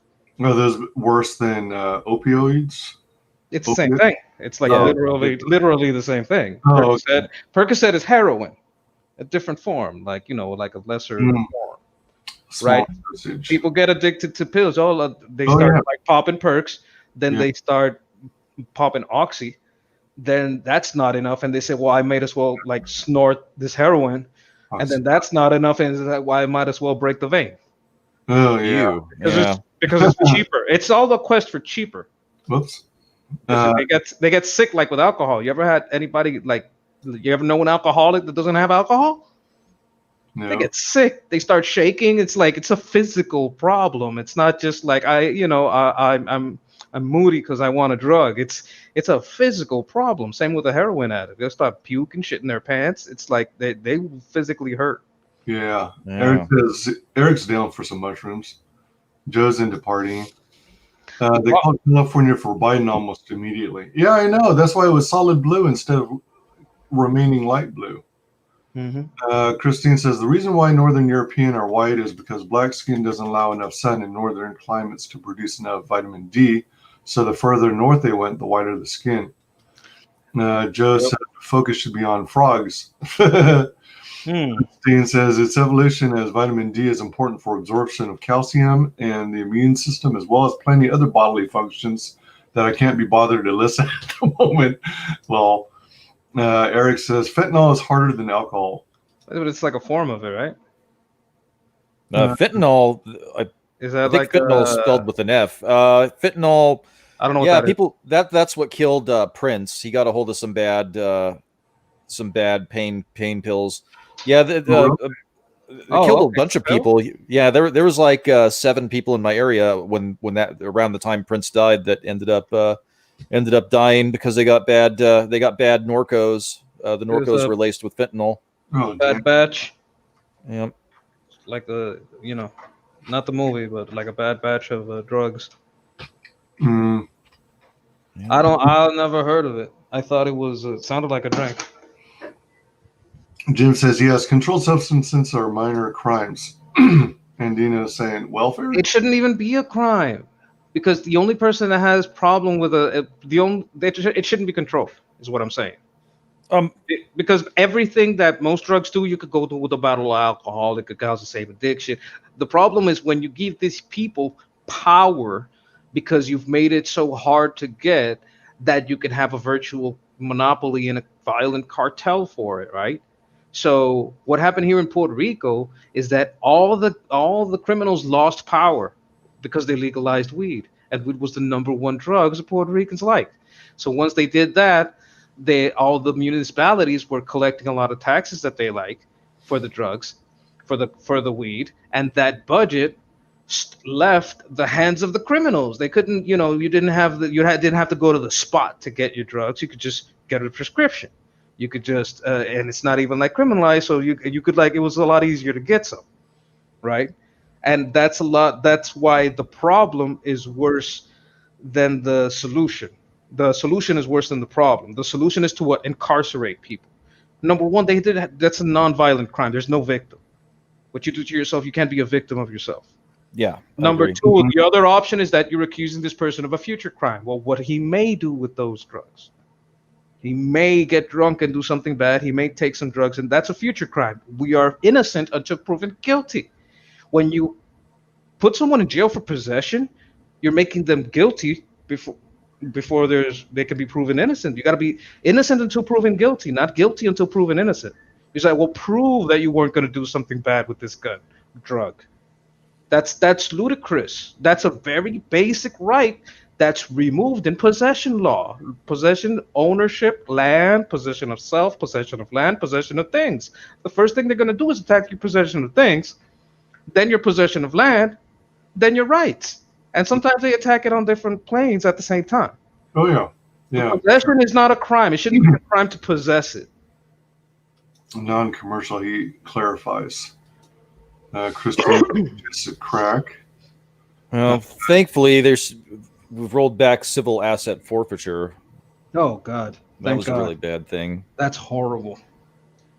Is that the whole thing where the government has the authorization to acquire your property? Yep. Yeah. Without a trial. If they want to use it to like put in roads or apartment buildings or crap like that. Fund their police department, whatever, No, I don't think. I think you're talking about eminent domain. Oh, no, eminent domain. That's another problem. The Supreme Court ruled that the government can do eminent domain and then sell that property after they condemn it to someone else. That's state feudalism. That's what we're supposed to be against. That's what we're trying to get rid of. And, Yep. Like for example, I live near Sacramento, and the Sacramento Kings wanted a new arena, right?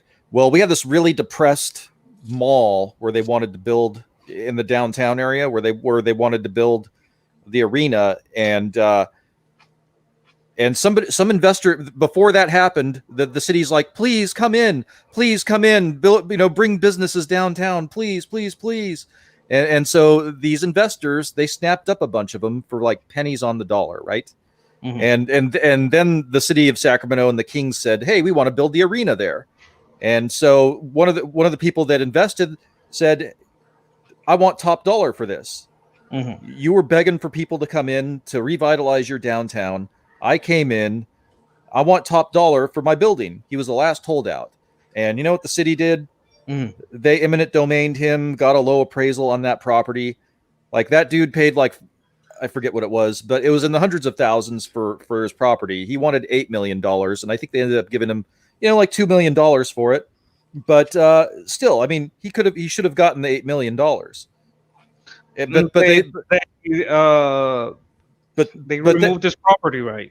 Yep, they condemned the property. They eminent domained it. They paid him the $2 million, and then they immediately turned around and either sold it, or I think they did a loan arrangement with the King's ownership group. And you remember when the bad guy in the movie, that was his plan? When that's literally the bad guy in the movie was the bad guy in the movie, because that's what he was trying to do. I think what was it? Batteries Not Included? That was the plot. Yeah, I remember that. Wow, that movie I haven't seen that movie in a long time. Underrated classic, I think. That was a nice movie. That's a good all-around feel-good movie. With a great property rights message in it. Yep, yeah, it really did. You're right about that.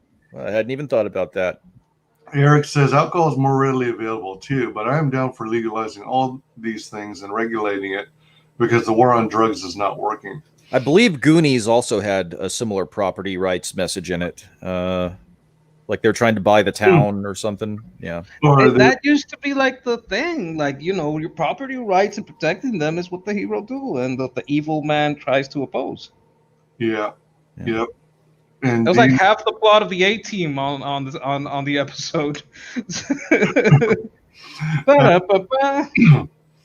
And Dina says, let's send Cecil fentanyl. No, that's mean. Now, okay, what happened with this whole Cecil thing? The thing in his campaign that he had always said, and he's still playing with. The whole cash grab thing. The joke is still going, and some people don't get that it's a joke. Some people do. Yeah, it's funny. It's funny to see their reactions. The whole idea is that he was just going to throw up a campaign and make all these promises, but never deliver. And then promise that he promised not to deliver. Go off with all the money. It ultimately earned about $250,000. Holy shit! One of the most recent streams, I think it was it was either on the Jack Show or on Ethan's. Oh, it was just on the last Jack Show, I think. All right, it was on the Jack Show, and from Venezuela. during the stream, as soon as it hit 250,000, and Shane Davis was like, let's get him out of here, and I'll take his place. And so Shane was really pushing for it to click over to $250,000. Yeah. And then ultimately, when it did, then suddenly Cecil dropped off the stream. and then he deactivated his Twitter. Oh my God! And then and then he let the stream continue running while his guests on the panel were still there, and everyone was like 2 hours, right? It was for a while. That stream stayed open for a while on his channel. I think it was 2.5 to 3 hours or something. It was hilarious. It was. It was. I thought it was. What it was even funnier is the people that don't get it, but it was fucking funny, man. I gotta say. Yeah. And then he called back from Venezuela. He said he has like 2 Venezuelan wives, but Cash is running. No, it's all a joke, but some people don't get it. I'm like, okay. And yeah, from what I hear, he's preparing to do a second campaign. I do know that he was gonna go down on a trip to Florida anyway, and I think I don't know if he's gonna meet Choke out in New York or in Florida, but I know that that's something that was going on. He's got family down there or whatever. Gotcha. Eric says fentanyl, I don't know how to spell it, is a synthesized opioid that is extremely potent. The overdose limit is extremely low. Yeah, I've heard that too. Christine says, but do alcoholics rob shops or break into other people's houses to fund their habit? Because a lot of drug addicts tend to. Well, no, because it's more widely available. Including it's a lot easier to find some empty cans of beer and try to get drunk that way, and get some people at the liquor store to buy you a couple of drinks than it is to like break into somewhere for some alcohol. Yeah, that's true. But don't you doubt it that some alcoholics are criminals and do criminal acts. The problem with any that type of addiction is not that lots of people take alcohol and they don't become alcoholics. Lots of people take a couple of snorts of cocaine and they don't become coke addicts. Lots of people do these kinds of experimentations in their high school and college days, and they don't fall into alcohol. They don't fall into these things because addiction tends to be a psychological problem of people. Some people have addiction to a casino. Some people have addiction to food. Some people have addiction to a lot of things that have nothing to do with drugs because it's an escape. Right. And then you're trying to escape the things you did to get to escape. At first, the drugs are about escaping whatever happened in your past or your life.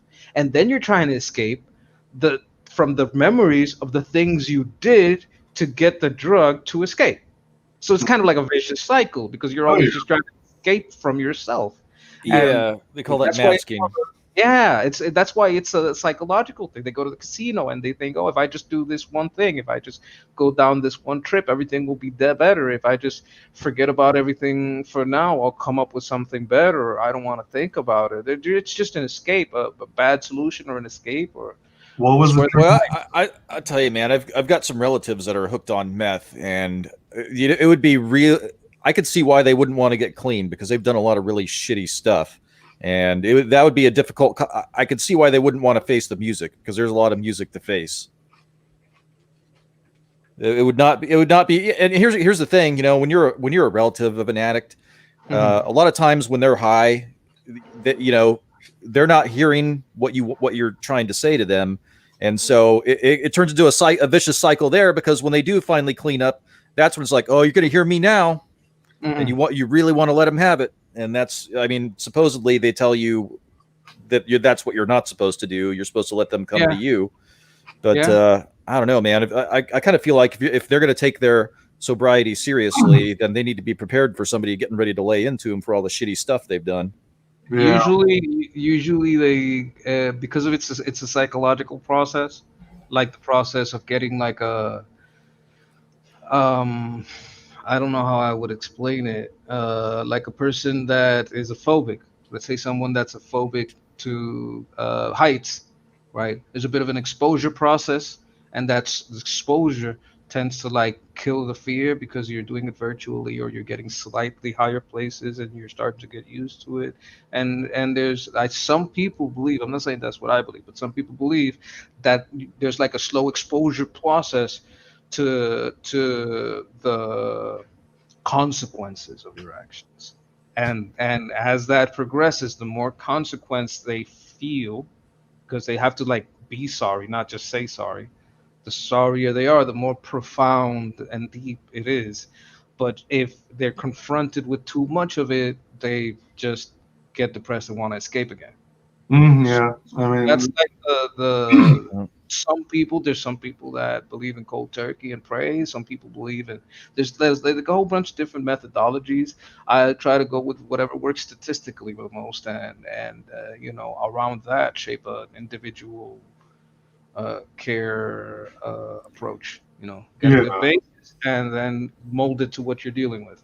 yeah. I mean, Well, recovery centers can be helpful, but the person going through this, since it's an addiction, has to be ready to address it and be willing to cooperate and participate in order for them to get better. yeah, it's you know, And it takes patience. Some people don't have the patience to deal with their bullshit. I don't. I don't. I mean, you know, there's some people that are apt for that. You know, I'm not. well, that's why they've got to have, you know, they have to be ready for it, and that's why they have meetings and things like that for a lot of people, because a lot of people that are addicts, they tend to really need approval. You know, they need that approval. They have to have people around them a lot of times, and so that's where those meetings are really helpful for people with that personality type. You know, for them, I think what I've heard from addicts is that you know, recovery is a verb, not a noun. It's something that's always in process. You're always in recovery. You're never recovered. And but yeah, I mean, and the thing is, you have people that will enable the addict. You know, like with my family member, you know, my grandma was just a huge enabler, and we're all you know, to the point where she was even kind of almost like a co-conspirator in some of that criminal activity because she was wanting to bail him out. And you know, it got to the point where like we were the enemy for trying to bring it to her attention that this stuff was going on. And you know, just I think if you know, almost if you're a family member that has of an addict, you kind of have to go through a process yourself to learn how to deal with that. And I think you know, the best thing to do is just to cut them out. Honestly, cut them out. Yeah. Yeah. I I could. mean, I couldn't. I don't know how people can do that. Like live with people. I did a little bit in the army. As soon as I could get out of home, I just went to the army.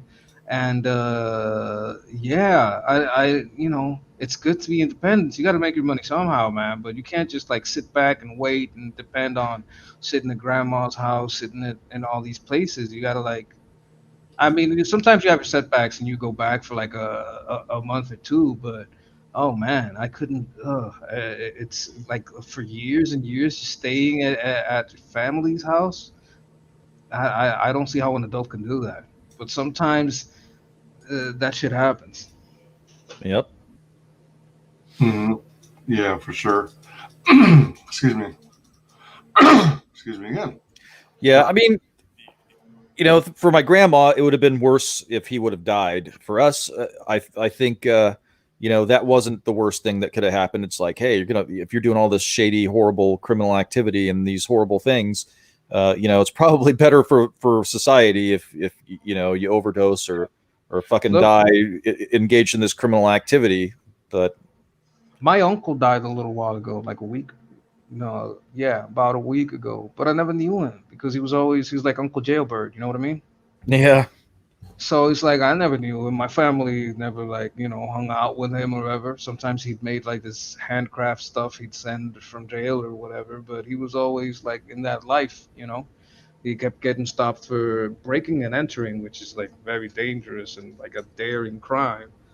But he kept doing it until he was old, and you know, I didn't wish his death, but when I look at the impact that his life had, it was so minuscule, and I don't, you know, it's just sad to see like a life, because a life can go a lot of places, a life can do a lot of things. There's just a lot of people that with one life did so much that it makes it sad to kind of like see when a life is wasted. And that's why I don't like the drugs. And I do the weed, but the weed I could, I have many times gone cold for turkey. I go a couple of weeks without smoking, and I don't get the type of I don't have to sell my stuff. I don't have to that kind of stuff. Like a person that has a couple of drinks once in a while. I'm like, yeah, that's fine. It's not a problem in your social life. It's not a problem in your work. Who fucking cares? Your recreational, whatever. I do understand that kind of thing, but addiction is a whole different animal, and you can't solve addiction with the object. You have to solve addiction with the problems. Yep.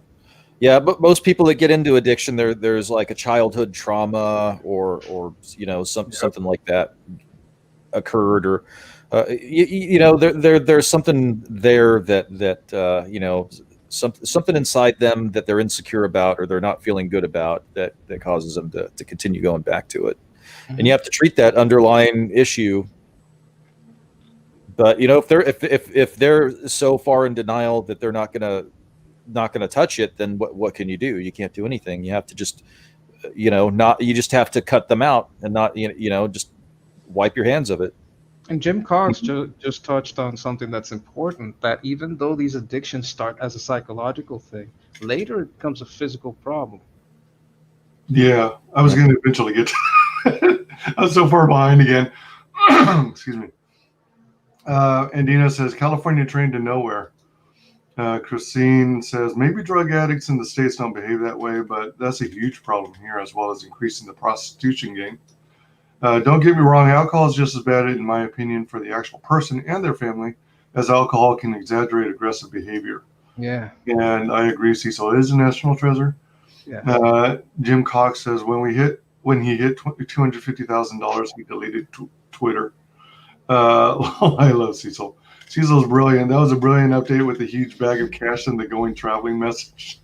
Yeah. He needs $13,000 to pay off the mayor. I'm right here with Sketch with a stance on drugs 100%. I don't think the conscious is a problem. The brain is affected in a way that a lot of emotion can no longer be felt. I agree. If you were born with an addictive personality, then the minute you realize it, you need to stay away from drugs, drink, gambling, or any other destructive addictions. It's why I game. That's true. Some people are wired up for it. Yep. I like the Hulkamaniac approach. Prayers and vitamins, brother. There is a certain genetic aspect, but I believe also in epigenetics. You know what that is? No, epigenetics. Epigenetics is like, let me give you an example, right? Let's say I weigh 300 pounds, right? But I get this girl pregnant, right? The traits that my son will gonna inherit there is gonna be different from if 2 years down the line I've gotten myself in awesome shape. Same girl, but I'm putting the same person. I'm the same person, but my body is in tip-top shape. My immune system is good. I'm doing good. I'm taking care of myself. When I put my sperm in again, that second time, there's going to be an epigenetic effect where the traits that I'm passing on are different than the traits that I had when I passed on before. Which means like you do your environment and how you treat yourself does affect you genetically. There's like an epigenetic, and that's why people like to say, "Oh, you heard where you got this? Oh, that's probably someone in your line." It couldn't be that the stuff that we're giving you is toxic. It couldn't be that this food is terrible. It's someone in your line. Did your aunt or your uncle have like diabetes? Oh, it's their fault. It's that motherfucker. It's not that this food is like, garbage. That's not it. It's someone in your line. True. Christine says the conscience is there, but when it rears its ugly head, a hit of the addiction you have silences it pretty effectively. Some drugs, perhaps. Gambling isn't a drug, but it works the same way. Yeah, you get that dopamine. No, the addiction. There is an addiction to it. You feel bad, so you want to go and gamble to get that hit of endorphins. That's the drug that hits the most. I mean, some of these drugs, what they're all doing, like literally doing, is you take the drug and the drug opens endorphin door like so wide that it's like a fire hose. Yeah. It's not that the drug is putting a chemical in there. It's just changing how your brain works. Right. Yeah. And that makes you feel better until you lose and crash, rinse and repeat. Methamphetamine causes physical and functional changes to the brain. It might start similarly, but effectively leads to psychosis. Yep. Like people who take Xanax, they lose, I think it's lithium production in the brain or something. I'm not sure, but I have heard stuff like that. That Xanax affects lithium in the brain. Right. That's not always the case, but it's not always rooted in some childhood issues. Some people, sure, but not everyone. Yep, agree. There's people escaping from shit they've done as adults. Don't get me wrong. Or just like the basic reality, because sometimes basic reality is too much for people to handle. There's a lot. Yeah, it could go. It doesn't have to be kids. That's like bad childhood. That's why women are attracted to a physically fit mate. It's basic evolution. Animals don't have a rational brain to override the natural instincts like we do. Yeah, I mean, I think at our core, we're designed to think about procreation. Yeah, so you want. I've always been told I shouldn't. Is like the core, like the animalistic side of the human brain is looking for, the best and the brightest, and to carry on your genes. Well, I think I'm about 50 or 60 over. I'm gonna try to get them down. I got an extra cycle. It's on the way. Amazon mail and shit. I got some weights that will no longer collect dust. And I'm gonna get on that. Get my body right. Because I know how to do this stuff. I'm just being lazy.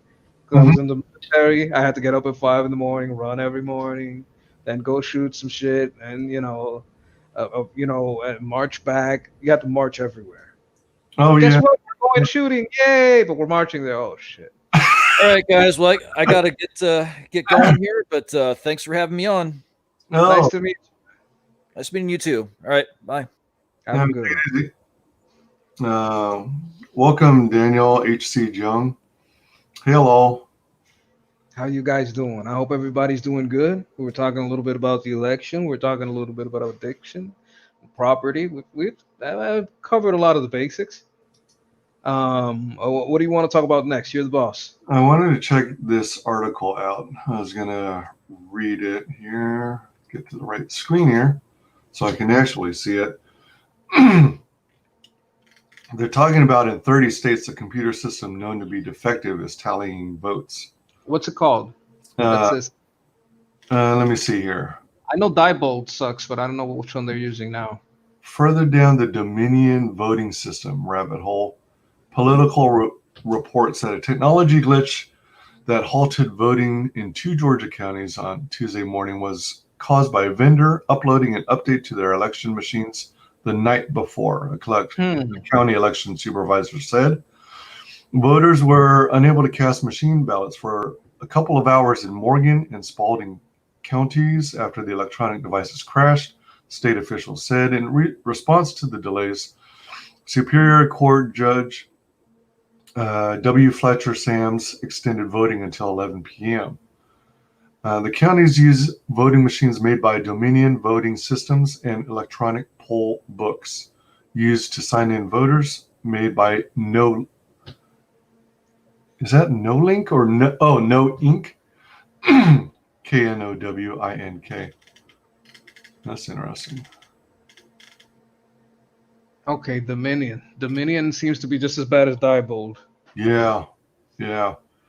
Let's see here. What do we have here? Someone tweeted, ballots were counted for Democrats that were meant for Republicans. Tabulating software glitched. Well, shoot. 47 counties? Use the same software, so that glitch could have happened in 47 counties, and that's 47 times how many? Michigan GOP chair reveals corrupt software flipped thousands of votes from Trump to Biden. Corrupt software. I like that phrasing. If all this wasn't enough, in Antrim County, ballots were counted for Democrats that were meant for Republicans, causing a 6,000 vote swing against our candidates. How much is 6,000 times 47? Forward and said 6,000 times 47? Yeah. 282,000. That's a lot of votes. Yeah.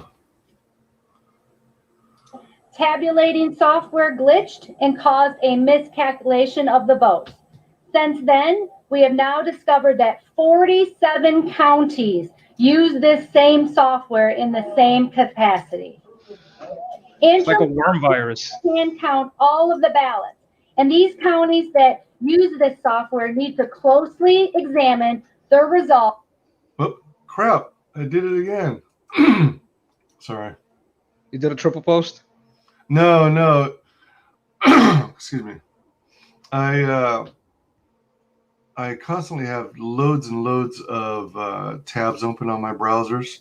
Okay. And if I click the tab in just the right spot, it actually closes the tab. Oh, shit. Yeah, I have to reshare it. But how much was that number? Over 200,000 votes? Yep. Holy shit. Yep. That's why I would go for paper if I was true Democrat or Republican. I would be wanting paper ballot law. Paper ballot law, paper ballots across the land. I want them holographic and paper watermarked, like and ink water. If there's like a anything we could do to the serialize it, put a key on it. You know what I'm talking about? Like in software. Right. There's a key to every software. There's like I don't know how many Windows 10s, but they each have an individual key. Yep. You can't use one key on another one. It doesn't work. Yeah. Everything's got its own pre-assigned serial number. Mm-hmm. Christine says, I think that's why when you add alcohol, it suppresses the rational thinking, and we run on instinct and chemical attraction.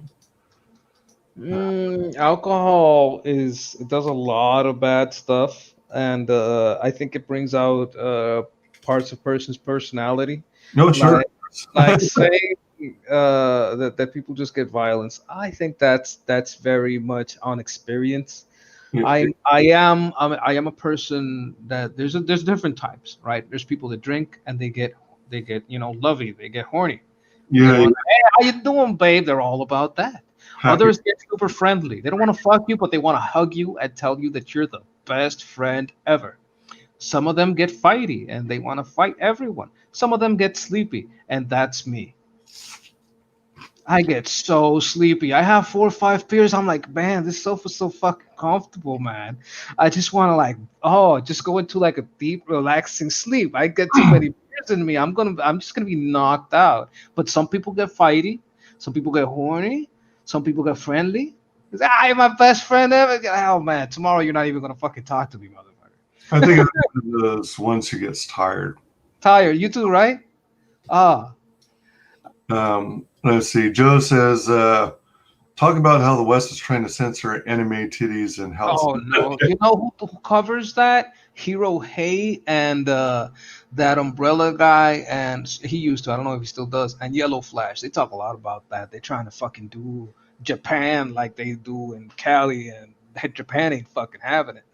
Yeah, and I think even Patreon is taking a stance saying when you're dealing with anime, you can't tell how old they are. They all look like really young girls, and they assume their algorithm or their software is claiming that to err on the side of safety and just in case, they start censoring all that kind of content, even though you had that content previously for a long time. And even if the anime characters you're doing artwork of is considered. I think they mean the studios. They're trying to get the studios to change the art. That too, yeah. And that's where the kind of like the rubber meets the road. Yeah. I don't know, if what can I tell you? Around here is different than over there, because you look at a girl over here and you're looking at the girl and she's 30, right? She's fucking 30 years old, and there's 10 of them, right? But they all look like they're 20. You know what I'm saying? Oh, yeah. So And when you look at all these skinny Latin chicks, they kind of look like skinny Asian chicks. There's a lot of similarity. So I'm not. I'm of course. I'm not down on the whole little kid shit, but I can understand why that character type would be in there, but it's not the same thing as when they sometimes have like this weird thing with the kids. And if you're really worried about that kind of thing, then you should love anime titties. Yeah. Because what you're referencing when you're referencing anime titties is usually something, nice and big and fluffy. Going back to the whole voting machine thing, Daniel says, "Oh yeah, and that crash vulnerability is from having firmware updated via USB port." I wouldn't let a machine update like to any system. I wouldn't let a machine be connected to the internet.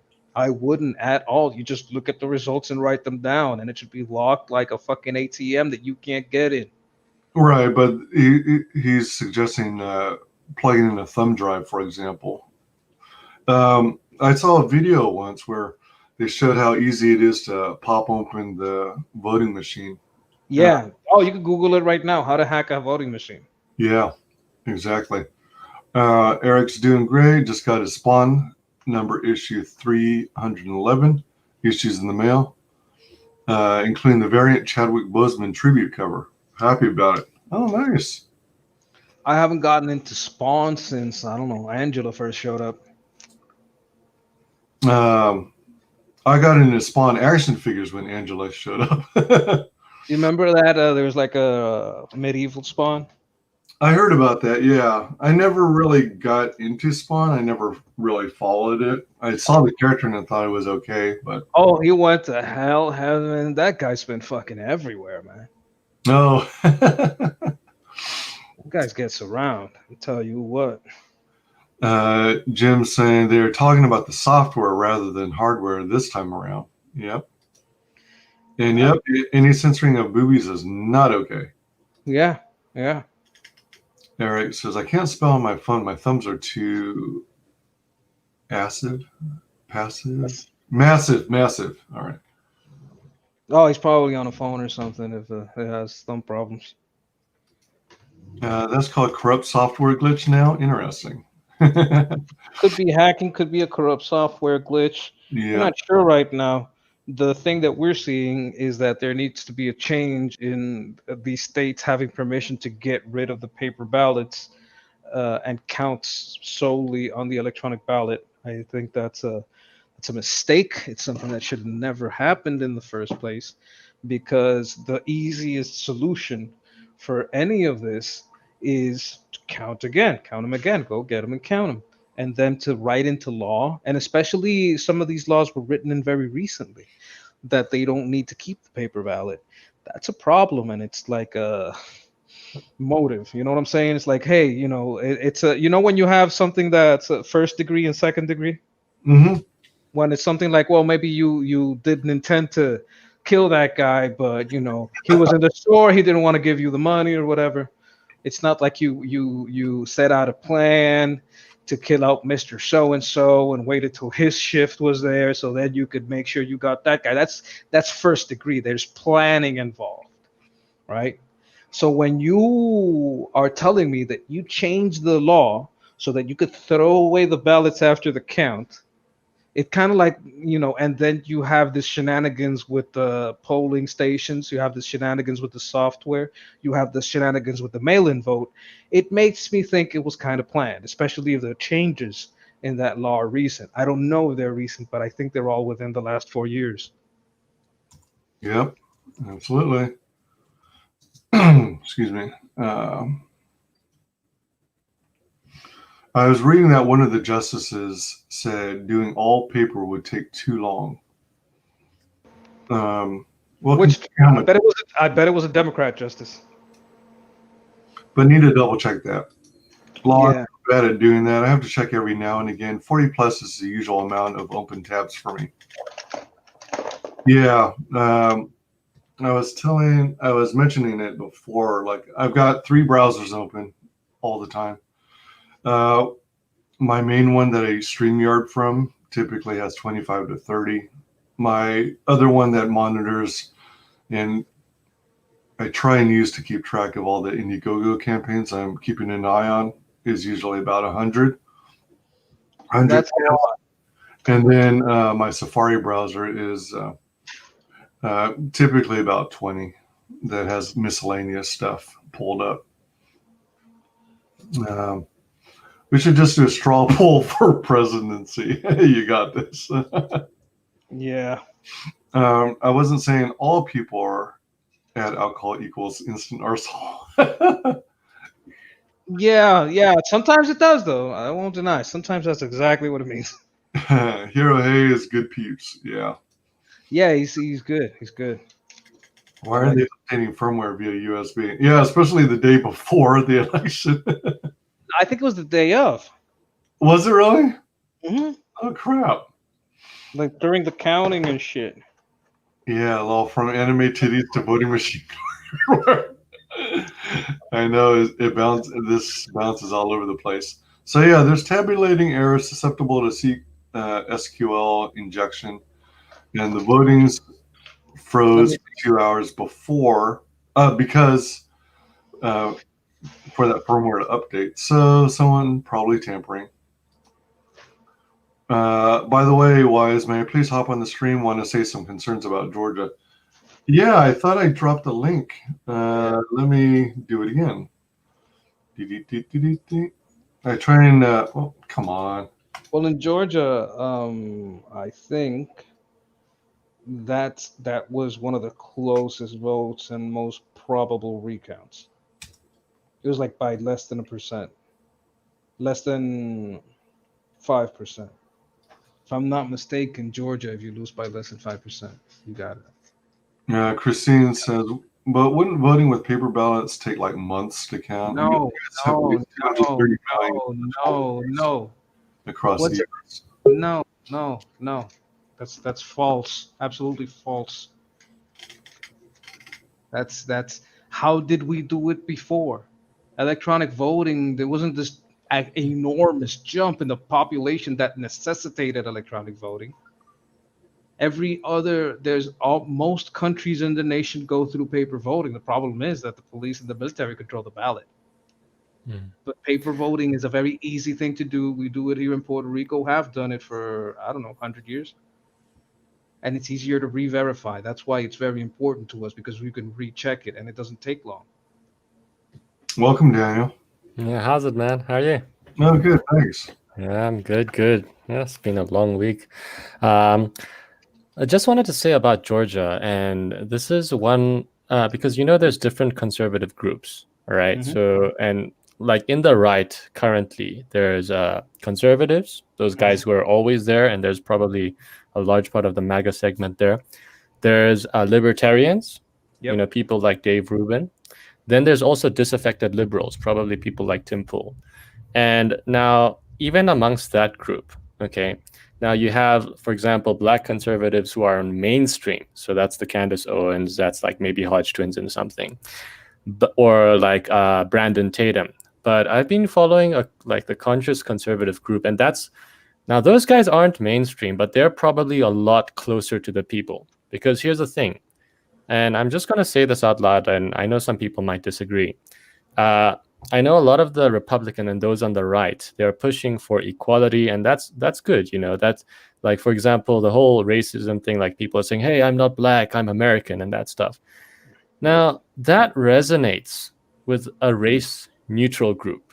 And those who've maybe diaspora like me, I'm a Korean diaspora, all right? So compared to my Korean friends, I'm a lot more race-neutral. So like diaspora is like there's my Korea homeland, but I'm like elsewhere. Like I'm in South Africa. Okay. So, and that race neutral message usually resonates there. But for people who are a lot more traditional or grow up in their families, like Koreans who are in Korea, they're a lot pro race. And by pro race, I mean they're pro-black, they're pro Latino or pro-Korean, pro-Indian or something like that. And there's a distinction, and there's an ideological clash that I see that I think some of you guys can maybe pick up. And that clash has also caused a divide. And the concerns I have for Georgia is this: a lot of us, a lot of us who are race neutral and follow, the mainstream, the right, the pundits, who are also in general the mainstream people are race neutral, like. We are currently focused all on the voter fraud issue, okay, and that's mathematically it makes sense. Logically, it makes sense. We've seen videos of it, and some are questionable. They're looking into it, but it's all there. All right, we can see dead people voting. All right. Yeah. The issue is though, what about the game on the ground? Because I don't see any of the mainstream conservatives push for Georgia. And here's the thing. Like, for me, it's up to, I pray to God that, President Trump wins all the litigation, and if it ends up in the Supreme Court, he becomes the next president. But the next battle, and the thing is, the confusing thing is people think it as the next battle, not the current battle, is Georgia. All right. And Georgia's Loeffler. Now, I'm going to take you to somebody called Sonny Johnson. And, guys, if you go to our page. Oh, I love Sonny Johnson. Yeah. If you go to our page, please also care that, she's not, she respects those sides. And amongst the conscious conservatives like Jeff Charles, you probably get a lot more pro-black. All right. So the messaging is different. So don't expect to pass with Candace Owens' messaging of black on black crime, or like, the mainstream pundits like, oh, what about black on black crime? Oh, what about abortion of black babies and all that stuff, which is valid. But here's the thing. There's a group of black people who simply know that that's an issue, but that's not their personal concerns. Okay, so I'm going to show you some of the stuff that's on her page right now. And so let me just see. Yeah, like there's the Hoteps as well. The Hoteps are like pro-black as well. And they're not, like what the mainstream black conservatives are. So let me just go to my, let's see, share screen. And you're doing that, I'm going to read some more messages here. Yeah. Our government is too powerful and bloated. We were supposed to be a nation ran by laws, not people. It would take months. It would take years. JK, just kidding. But didn't elections last weeks sometimes? Let's see. Hey, Daniel. Jim Cox says Dominion Voting Systems has spent $150,000 lobbying in D.C. so far this year. I bet I know which party they're lobbying to. Okay. I think I'm sharing my screen now. So this is Sonny Johnson. Yeah. So here's the thing. This is the scary part, and a lot of you guys might disagree with the messaging. You see this here, Loeffler. She's up against pastor of Ebenezer Baptist Church, the home of MLK. All right. And here's the thing. Those guys are part of that community. And the thing is, we all say voter fraud. All right. But what's the alternative messaging? What is these guys who don't believe in it are saying, who believe in red mirage or blue tinge? They're saying, nah, it's all happening in these cities with majority, like large black communities, like Atlanta is, I think, 52% or something. So they're not buying Trump's messaging. Now, I know for one, okay, like, hold up, but it's not going to help arguing with these people, because part of that messaging is valid. All right, there's fraud going on, but there's an important message of on the ground, what needs to happen on the ground. And even these people, like, what's the opposite? Who's up against? Well, she is up against on the ground. Yeah. So yeah. But here's the thing. A lot of the I'm just gonna stop sharing the screen. Stop sharing. If I look at the black conservatives, some of them are saying, "Oh, we don't see any Republicans out here." Like there's the Jeff Charles interviewing Giovanni, and he was like, there was no Republican Party, so he started up something, Yeah. And I think there's a huge risk at the moment because everybody's so focused on voter fraud. At currently, like the black conservatives are saying that Stacey Abrams is pretty much sending teams of people. So if you view it as a war, there's the war of the court of public opinion that Robert Barnes basically describes really well. Shooting war. Yeah. So there's two wars going on. There's Georgia and the Senate, and there's the fraud. Now, Democrats can chill with that fraud war, all right? But on the ground, there's the Senate war with Loafer, and she's up against somebody who's pretty much, like even the current statistic. Short game, look at the fraud. Long game, look for ground level actors that know the community and work for its best interest. Basically. Yeah, but I think it's just just wanted to share. Now I'm in South Africa. I can't do much. I can't go on the ground in the U.S. at the moment, and even if I wanted to fly there. Joke. You're being like literal. Oh shit. No, I'm in South Africa, but I'm just saying that you guys, I think a lot of the people start needing to support that. I know there's the controversies with Loafer and her Loeffler and the funds or something, like the stock going up, and like before she was buying stock or something.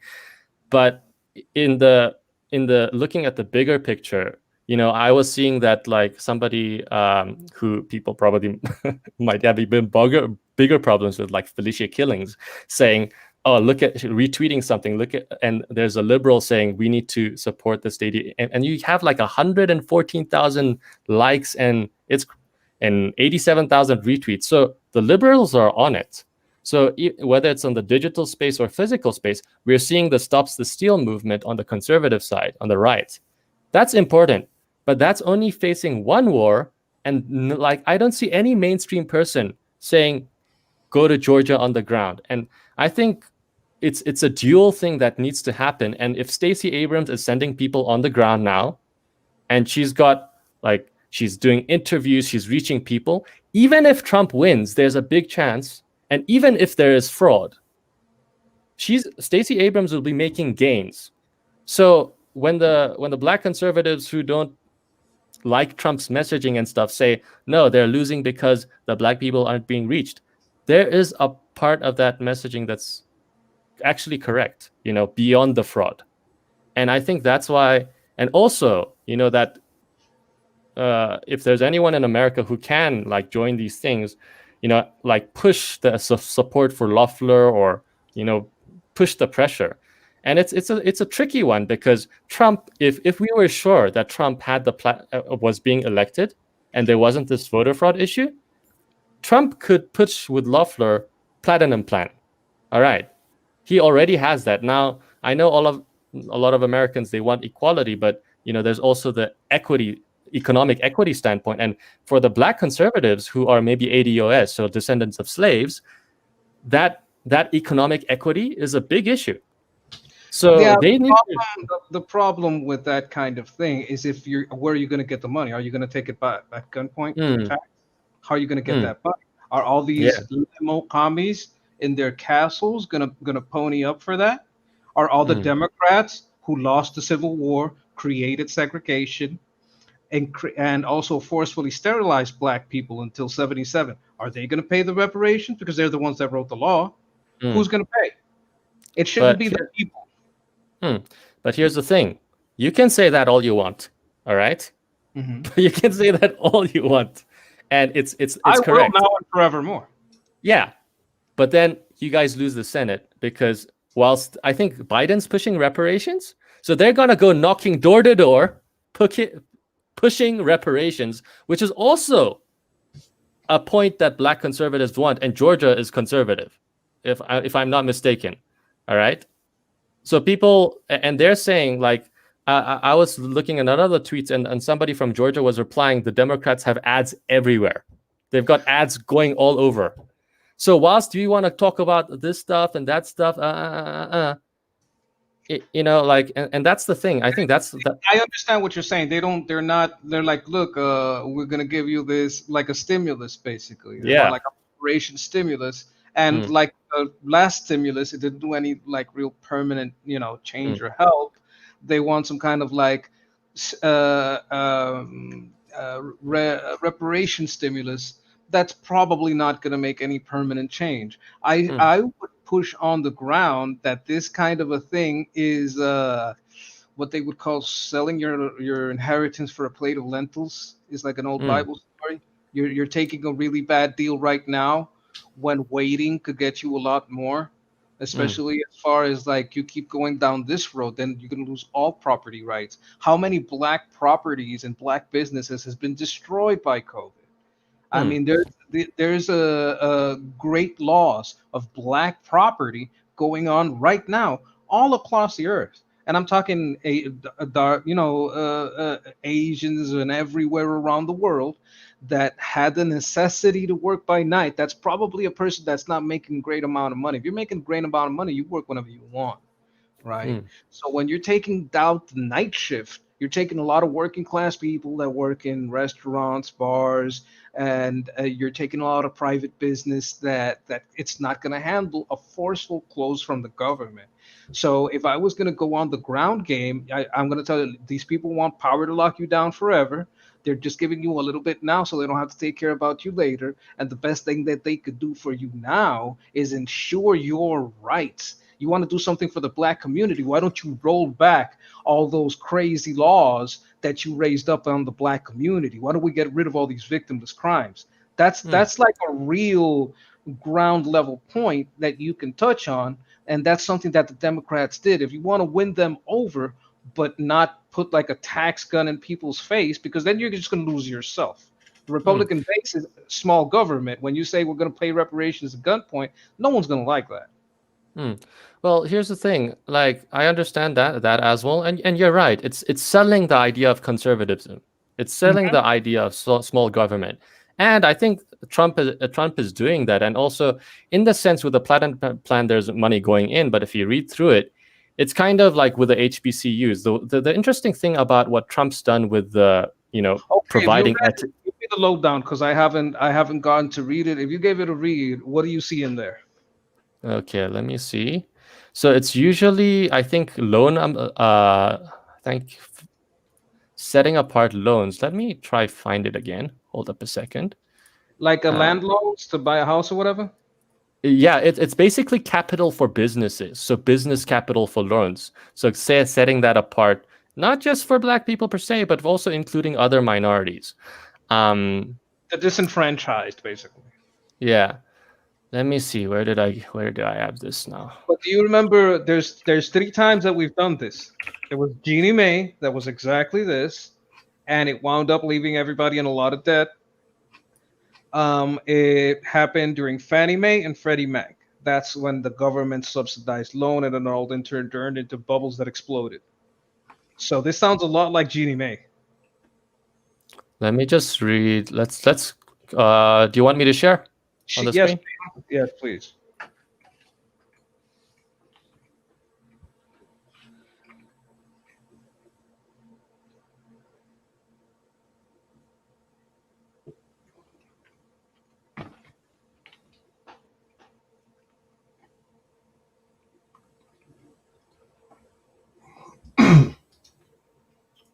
Also, as a tactic, if we're talking marketing, every time they bring out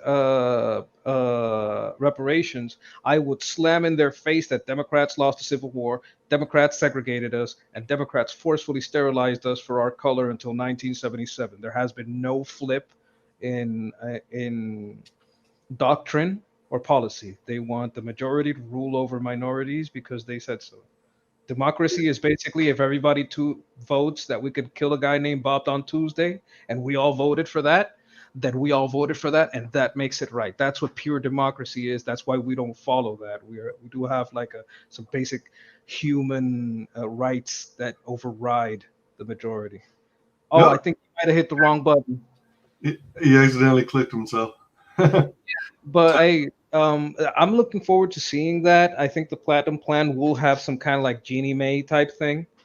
And I understand why something like that would be attractive. Actually, if they're gonna do it anyway, if like Biden implements the Platinum Plan, I don't know if Trump should take credit for it or not. I mean, maybe.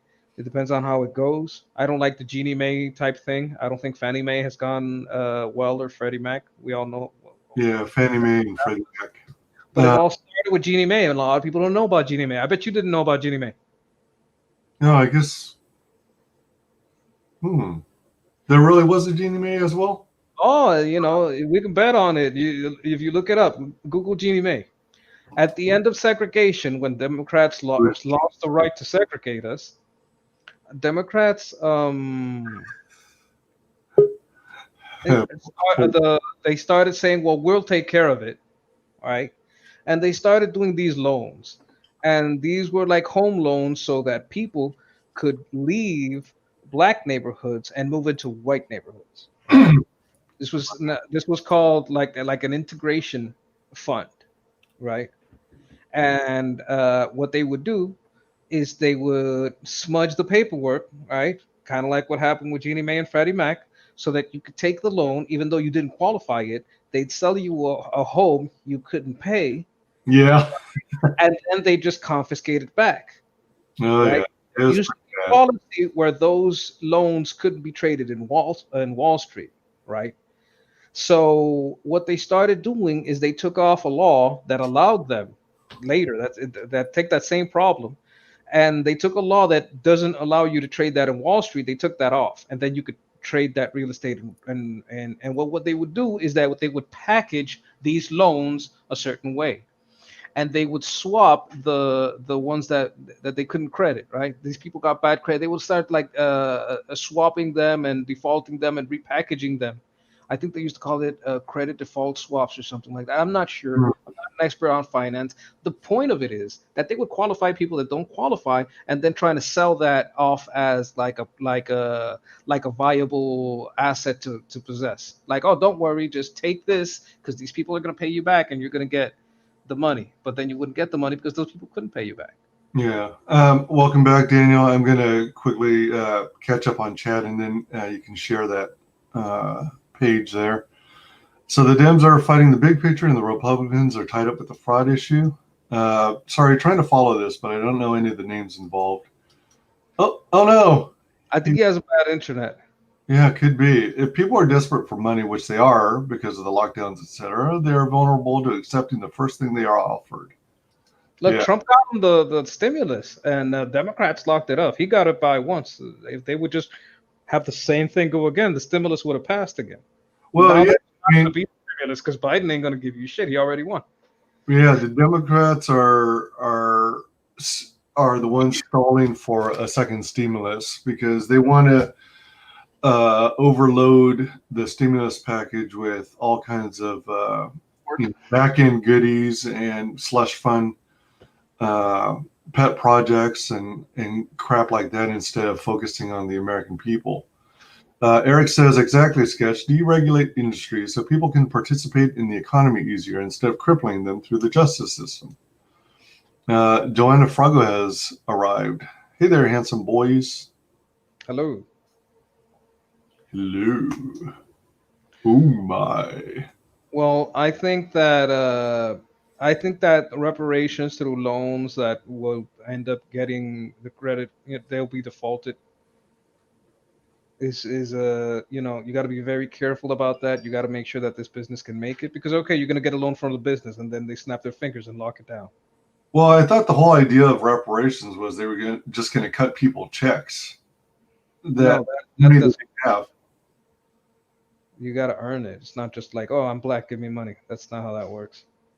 Oh, yeah, because every time I hear them proposing reparations, which seems like an insane idea because most of them well, the Democrats did the damage. Why should we let them be in charge of the reparations?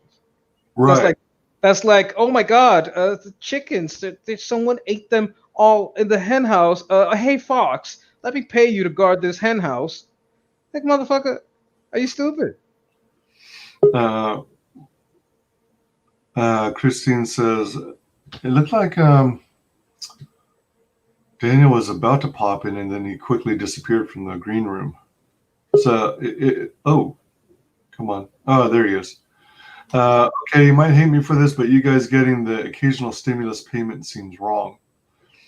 Yeah, it's intended to help those who are really suffering as a result of the pandemic because so many the state and city governments imposed a stupid lockdown for no reason, for control and power. It caused people to get significantly slashed work hours, meaning less income. And in some cases, they got their job furloughed and had trouble getting back into the workforce. So that's kind of where that's coming from. Is Joanna Frago Frog G in a dress? No. Hey, the fox needs to eat too. Yeah. Equality. In the UK, the government isn't great, but they have funded 80% wages for everyone that had to be furloughed, so the businesses didn't go under. Well, that's. I expect the British pound to go down in value considerably. Have to print more. That's how that goes. Stimulus is wrong, but it's a temporary solution to the bigger wrong that COVID shutdown is. Yeah. I'm saying it's a political tool at this moment because I know they won't pass it. Frog G is good peeps, though. So handsome. I mean, you guys should have got more. Oh, I see. Yeah, all right. Yeah, maybe. Welcome back. You have an internet? A pleasure. And sorry, I know Sketch was like talking through all that stuff, and then my internet messed up, and then like I went back in on a crappier line and back, and I saw Christine message. But yeah, basically, Christine, it's like there's two battles, and I think the big risk is the Republicans and the GOP. I mean, obviously, Loeffler knows it's an issue, right? And obviously, Trump has people on the ground, but then to get the traffic and the what the support they need. It's like everybody's attention is on the fraud, and then it's like if there's two wars at once, the Republicans currently and the people on the right are so distracted by the one war, they're not seeing the other war. And whilst they're not seeing that, the Stacey Abrams is probably going knocking and making gains and releasing videos. And as much as we want to believe in the fraud, and we do, I mean, it's frankly there, and we want to trust the recount. What about the difference that Stacey Abrams makes up whilst we're all waiting for the recount to happen, and we're not sharing? I'm sorry, Stacey Abrams. Who's that? And Loeffler. She was one of the presidential candidates. Loeffler is running for Senate in Georgia, right? And he's and the person she's running against, who's doing better than her at the moment, is the pastor of Ebenezer Church. Now, basically, Ebenezer, I think, and like Sonny Johnson was saying, it's the home of MLK. It's like you could consider it the black stronghold. And he's like, so he's doing better. And like cities like Atlanta have a large black community. So that's why the things about messaging need to change. And, like, here's the thing, Candace Owens and those people, Brandon Tatum, they really need to change the message, but I don't think they will, I don't think they know how. Yeah. And also it's the ideology. For me, I'm I've always been somewhere like who wants to see both sides of the issue, and I'm Korean diaspora. So I get it. And the thing is, I've also gone, I'm a missionary's kid. So my parents, I've grown up and seen the African slums in Kenya, in South Africa, and the townships in South Africa, not necessarily slums. So I get why they want equity. I get, for example, in South Africa, you have the Democratic Alliance, the DA, and then you have the ANC, the African National Congress. Everybody knows the African National Congress now the DA's slowly been making gains, but everybody, the black community knows the ANC is whatever, but they're still afraid that they'll take away black economic empowerment. I mean, if you go to a township, you'll see you'll see garbage all over. And then if I want to help somebody with maths, like if they're in grade 11, all right, which I'm not sure if that's senior or something, but they're behind. Because the education is behind. So obviously, like now, I'm a pro equality person. I want equal treatment, equal application of the law. But then, yeah. So I don't like black economic empowerment. Suddenly, it's a black person this more, or suddenly it's a yellow person less or more. Like some of them saying that if you're Chinese, you're treated as black, so you get, and if you're white, you get less. It's eugenics, right? It's a eugenics social engineering. Right. However, despite the corruption, despite them doing the same mistakes all over, they're still voting for the same people, you know? And that's why conservatism needs to sell itself better. And I think that's why the thing about Trump is when it comes to criminal justice reform, I was actually looking into it. And, Cory Booker, he responded to, the debates, the second debate with Trump about, it was during my time. And it's correct. But the first bill was that was S.2123, that was in the 114th Congress. That one usually was sentencing reform. And then I started to see the black conservatives reply, and then Mitch McConnell was like blocking it. All right.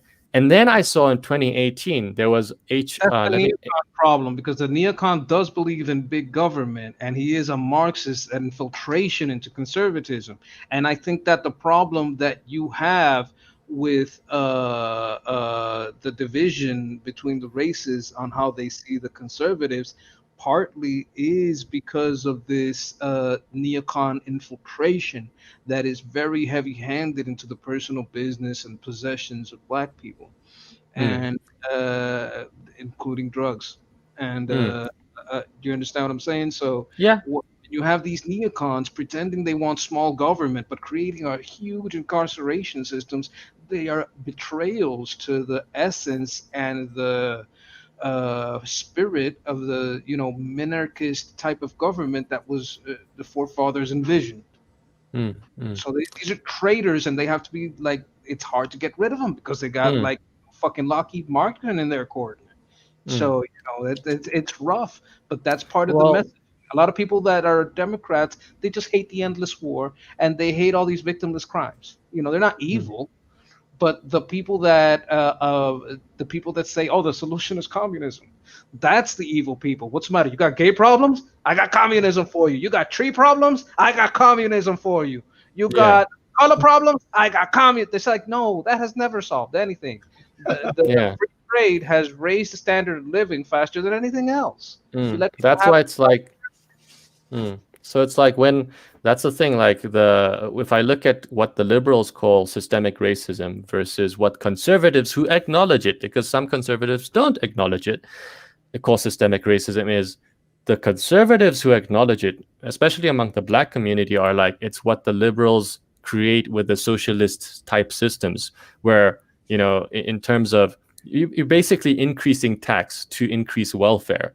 And people buy into that, but it's like, okay, I'm getting more welfare, but then I have to pay more for everything, or minimum wage increases, and then I can't. If I was going to tell you pure ground game, let's get them done, let's get them mad, I would place all white evil on the Democrat Party of America. I would go ham and go hound on Democrat laws, pictures of Democrats' laws, calls the segregation what it is, Democrat segregation. Because if you're going to go for, you're getting what? You're getting your reparations. Reparations from what? Reparations from what the fucking Democrats did to you.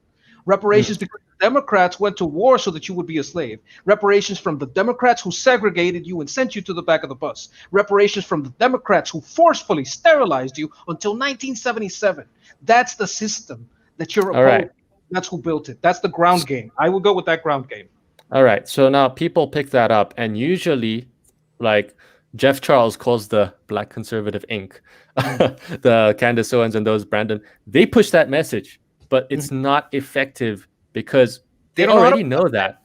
They're basically it is effective, I think, amongst young people. Amongst the younger generation, it's very effective because the younger people who grow up in the urban areas and the cities, they are more inclined to go for a race-neutral message. That's true. But here's the problem. If you as you said, you like Sonny Johnson, so you probably heard this already. The whole thing about the lily white Republicans. Now, I'm not as keen on that side because even when I studied when I was little teeny weeny, I went to an American school, so I have checked out American history and then these things, but not as much as probably you. Definitely not as much as you and a lot of the guys out there. But here's the thing: when people want to push that talking point about, okay, the Democrats done it, then the Black conservatives are like, hey, wait a second. After who was it? General Ulysses Grant. He abandoned. First of all, it's probably because of the deal, the KKK. Anything before 1977, everything. Right. Until and then there's so what? Democrats are sterilizing us. I know they like to go to the past and claim that there was some kind of flip between Democrats and Dixiecrats. There was no flip. You got to push that. 100%. The thing is, then, like, even now, the whole thing about what I'm seeing they're interpreting, because here's the thing. When you want to push a certain message, the other party interprets a certain way based on their background and history, right? So if you want to say, oh, look at all the Democrats, then they're going to say, what about the lily white Republicans who left us alone? We had to build everything by ourselves. We had to build Tulsa by ourselves. And then the lily white Republicans said, no, get away. We're just going to leave it alone, the riots. And then they built it up again. So that's, and then the whole who are these people? I don't understand. What is it that they do? I think, let me just see. Let me actually Google this. Lily White. Apparently she actually right, Lily White's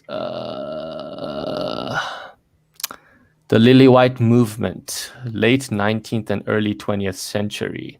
That doesn't matter. Democrats fucking forcefully sterilized me since 1977. And anytime one of these bitches brings up anything before 1977, you take them to 1977 and you tell them, I don't care what bitch ass little footnote motherfucking bullshit you guys try to sell me that the Democrats aren't the most fucking racist thing in America. You got, when we go to the ground facts and who is the big system oppressing black people, it's the Democrats. You can't take this little lily white statistic from fucking 100 years ago and erase what they did to us until 1977. That's how you go at that problem. If you're looking for ways to attack that problem, that's how you attack it. You attack it like you are attacking black people and their right to know that they've been oppressed by Democrats until 1977 by bringing up this ancient 100-year-old bullshit.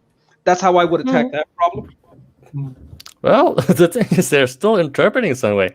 Anyway, can I show you the platinum plan? Like, if you hadn't told me what you told me, I couldn't think of a solution. This is why I think when you're looking at subjects and objects, the more perspectives, the better the view. Because I couldn't even see that because you gave me that view. I didn't know about this lily white stuff. But until you showed me, I couldn't give you my angle on it.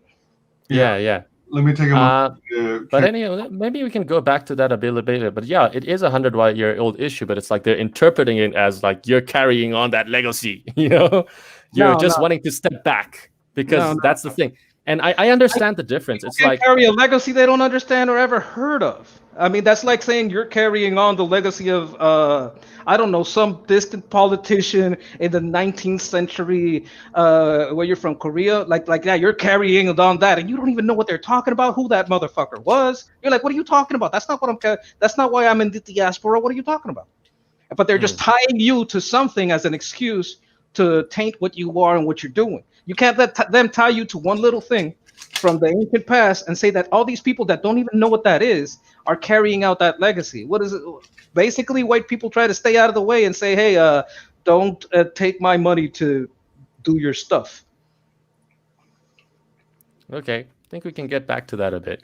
All right, but anyway, this is the platinum plan. So I think one of the good things, as again, that the Trump's been covering, is what do you call it? It's usually the tax incentives. So what that does is, I mean, it's less of, it's basically they need to give less, So that's pretty cool. Anyway, do you guys all see it? Mm-hmm. Yep. All right. So platinum plan opportunity, achieving historic employment levels. All right. So this is probably just, pushing what he's already done. So he's done the First Step Act, which is also good. Historically permanent funding for historically black colleges, or like they don't have to come back like 10 plus years or something.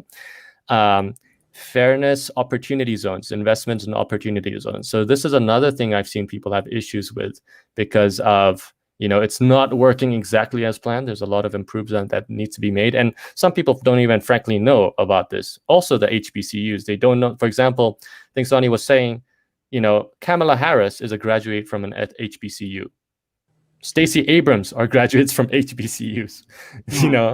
They don't even know that. And then President Trump, provides. I think Daryl Scott, one of the Pastor Daryl Scott, he was also saying, he was having a conversation with Sonny about this, and he was saying, I was chatting with an HBCU graduate, and then he was talking all the bad stuff about Trump. And then Daryl Scott said, "Do you know that Trump provided permanent funding?" You know, and he was like, "What? I haven't even heard about it." And then Daryl Scott is like, "Where are you getting your news from? Or where's your source of information?" Anyway, this is what Trump's promise was. And obviously, here's the thing: if he gets into the presidency, this is part of his second term agenda. If he doesn't, then that's a bit more difficult for loafers, because my suspicion is that Senator Kelly Loeffler, if President Trump, gets the okay in the Supreme Court, he's gonna push it alongside that. But even then, I think, is it on December 7th, the Senate elections? I don't follow elections.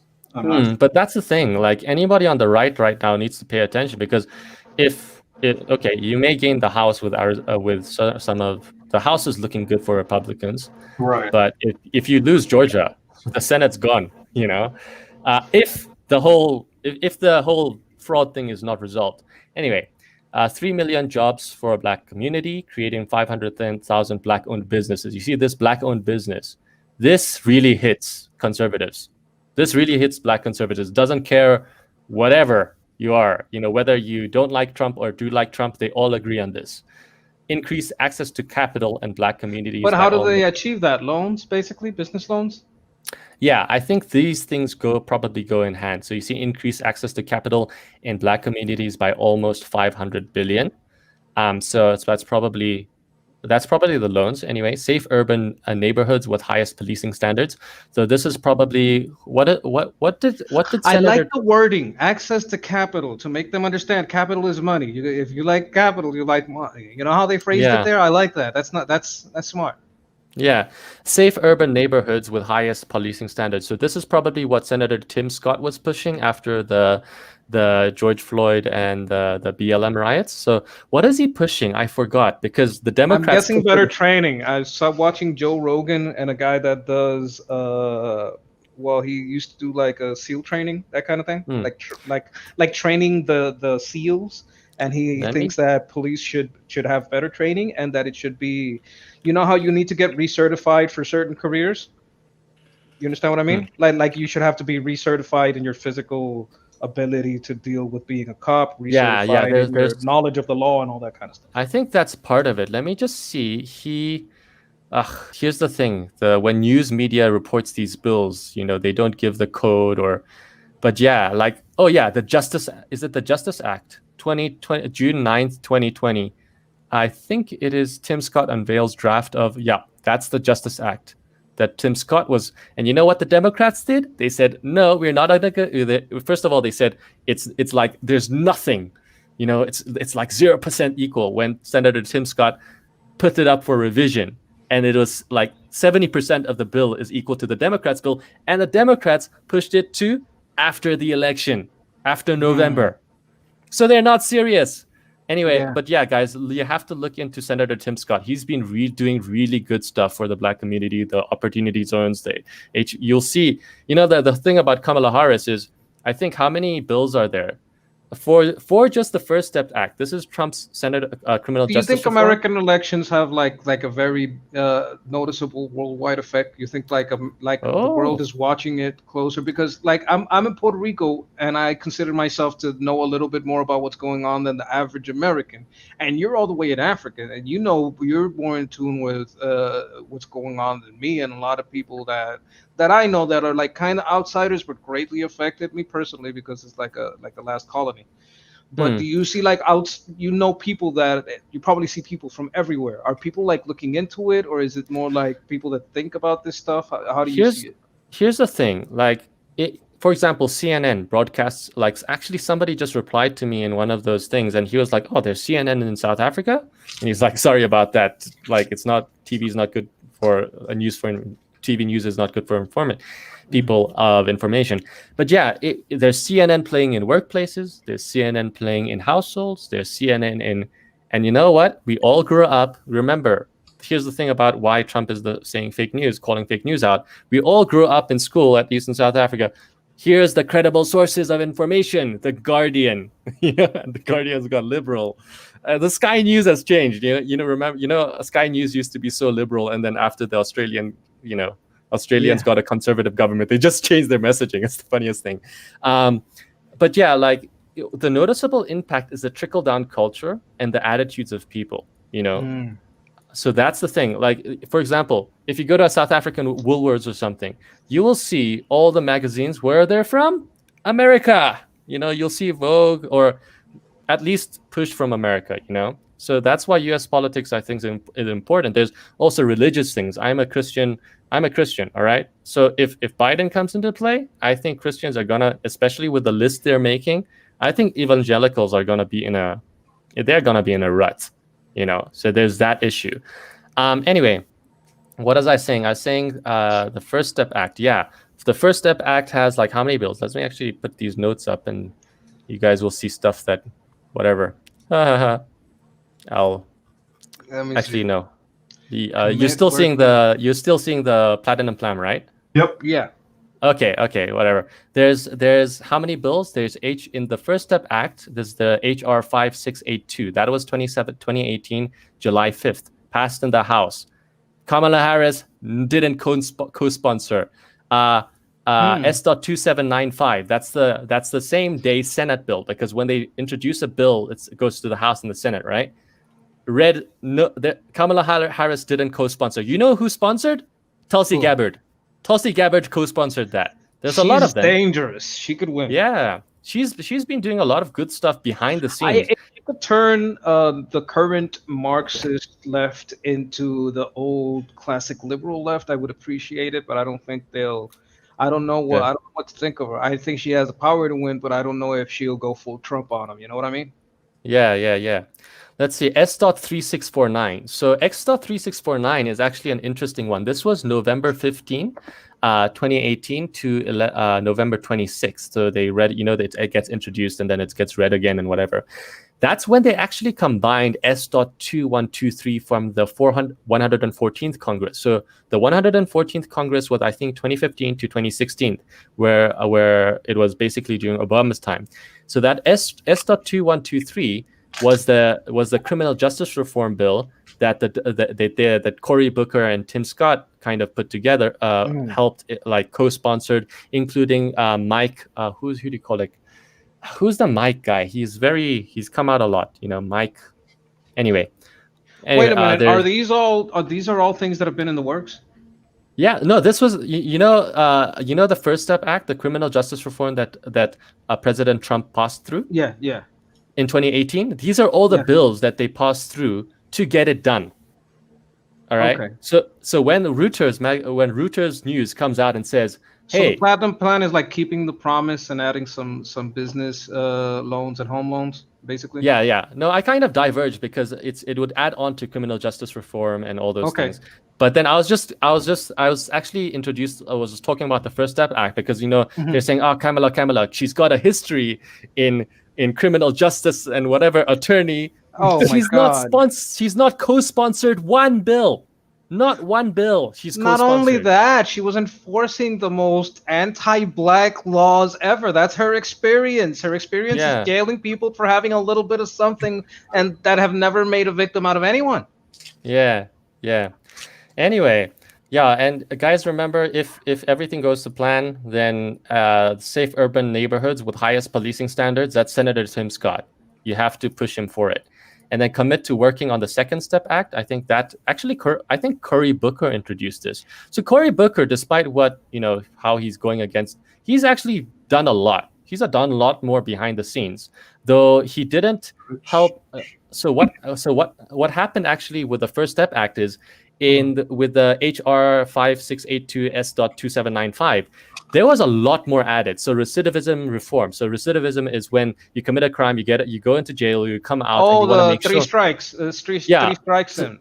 So you must. So all the programs after jail, so you don't go back to it. so people can live a normal life. So a lot of that stuff, and Pastor Darrell Scott was saying, sorry. I'm sorry, I mistook that. I thought you meant like they would eliminate that 3 strike thing. So you remember there was a law that after you get stopped 3 times or something, you get arrested 3 times, they just put I'm you not up sure. for time. There's no parole. I don't know if they changed that. That's what I thought. Yeah, I don't know. What you're talking about is for programs for after the prisoner is released. Yeah. So a lot of them that came into 2018, and I don't think Cory Booker helped with that, but he helped with the one from Obama's time, and they merged it together. And so that's the good thing about Trump that people don't know is he's pushing the Republicans to do the stuff that they usually don't do and work together, And even I think Mike, the Doug Collins, I don't know who was it. It was the one of the Democrat guys who are actually started this with Mike. I don't remember the. Yeah, not Cernovich. Mike, one of the senators. In Obama's time, he was saying 3 years ago. So this was in 2016. You can see in the April 2016 video, he was saying, we started this 3 years ago, and we met a lot of opposition, and that's from the Republican side, But still, it took a long time. But the thing is, within those 3 years, Obama didn't. He congratulated it, and obviously he's pushing it, but he didn't work as hard to get it passed, and that's what Trump really succeeds in. He succeeds in getting the bill passed in the background. Anyway, so the Second Step Act, so that's probably a bill by Cory Booker that you guys can maybe look into. Access to better education and job training opportunities, that's all good. Give Black churches the ability to compete with federal resources for their community. So this is probably a very big one. This is going to classify churches as, wait a minute, they're already nonprofits. This has to be more than that. This has to be more like a business. Compete for federal resources. What federal resources are they not getting besides? The only federal resources I think they get are they're classified as a nonprofit. So probably access to it. So if they want to, let's say, improve their community, maybe the churches, because the thing about the Black conservatives is a lot of conservatives are Black, but they vote Democrat. So, but church is big amongst the conservatives. They would better manage resource than local, neighborhoods. Sometimes they have these community leaders, and you take this community leader and you give them the bag, and they disappear with the bag, and they say maybe give it to a church instead of that community, so-called community leader. You know what I'm talking about? I don't know if that's what it is. I'm just guessing. It probably is like that. Because if a lot of federal resources are being spent in the community and the community's not seeing, it's like, why are you letting all these crazy people handle the money? Give me the bag. I handled the bag for years. You see this church is standing here? The bills are paid. I got a tax cut, but hey, I'm talking about am I managing? I am. I'm guessing that's the way you will see it. Give these resources to an institution that has a little bit of a investment in the local community and experience in managing funds. Because that's the thing. What I see amongst the conservatives, they're pushing for ownership. I think that's the biggest keyword. Black ownership. And build. You got to build your house, your land. Yeah, that's the stuff. Because that's what they want. So if I look at whether it's conservatives who support Trump or don't support Trump, they're equal on that thing. Black ownership. And I'm guessing Loeffler really needs to push that whatever agenda she has for the state, it's ownership. And that's also the conservative message. The conservative message is it's ownership for you, less taxes, more ability for you to grow and build up. Let's see, bring better and tailored healthcare to address historic disparities. Before you go further, were you referring, Daniel, to Mike Lee, maybe? Sorry? Mike Lee. Could you have been referring to Mike Lee? Yeah, Mike Lee's been working on this stuff. He's been good. He has the track record. Well, there are within Democrats those classic liberals, and within conservatives, within the Republicans, those fiscal conservatives. There's just too many of these neocons and neo-libs that are, turning the party Marxist. Christine's asking why Trump didn't do any of this in the first 3.5 years. He did it all. This is the Platinum Plan is keeping it. Yeah. And it adds some stuff, but most of it apparently all was this stuff, starting the opportunity. Historic employment levels. Now we all know that's true. Yeah. Signing First Step Act, that was 2018. Historically Black colleges, I think that was also maybe 2018 to 2019, something there. I think, yeah, it's probably 2019 because Trump was saying... I'll tell you what a mistake was. This came out very late in the game. This should have been like year 2, year 3 stuff, and it came out like at, a fucking buzzer. This came out at the buzzer. This didn't. This should have come out like a year ago. This type of marketing, this type of messaging, just this picture right here, this type of thing. It should have been out a long time ago, especially if some of these check marks were checked a while ago. I think COVID got in the way of that, but that, it's you're in election time. You got to throw it all out there. I think Daryl Scott was saying actually COVID came in the way. They were planning to work on it more. And the thing is, remember the media doesn't report a lot on what Trump says.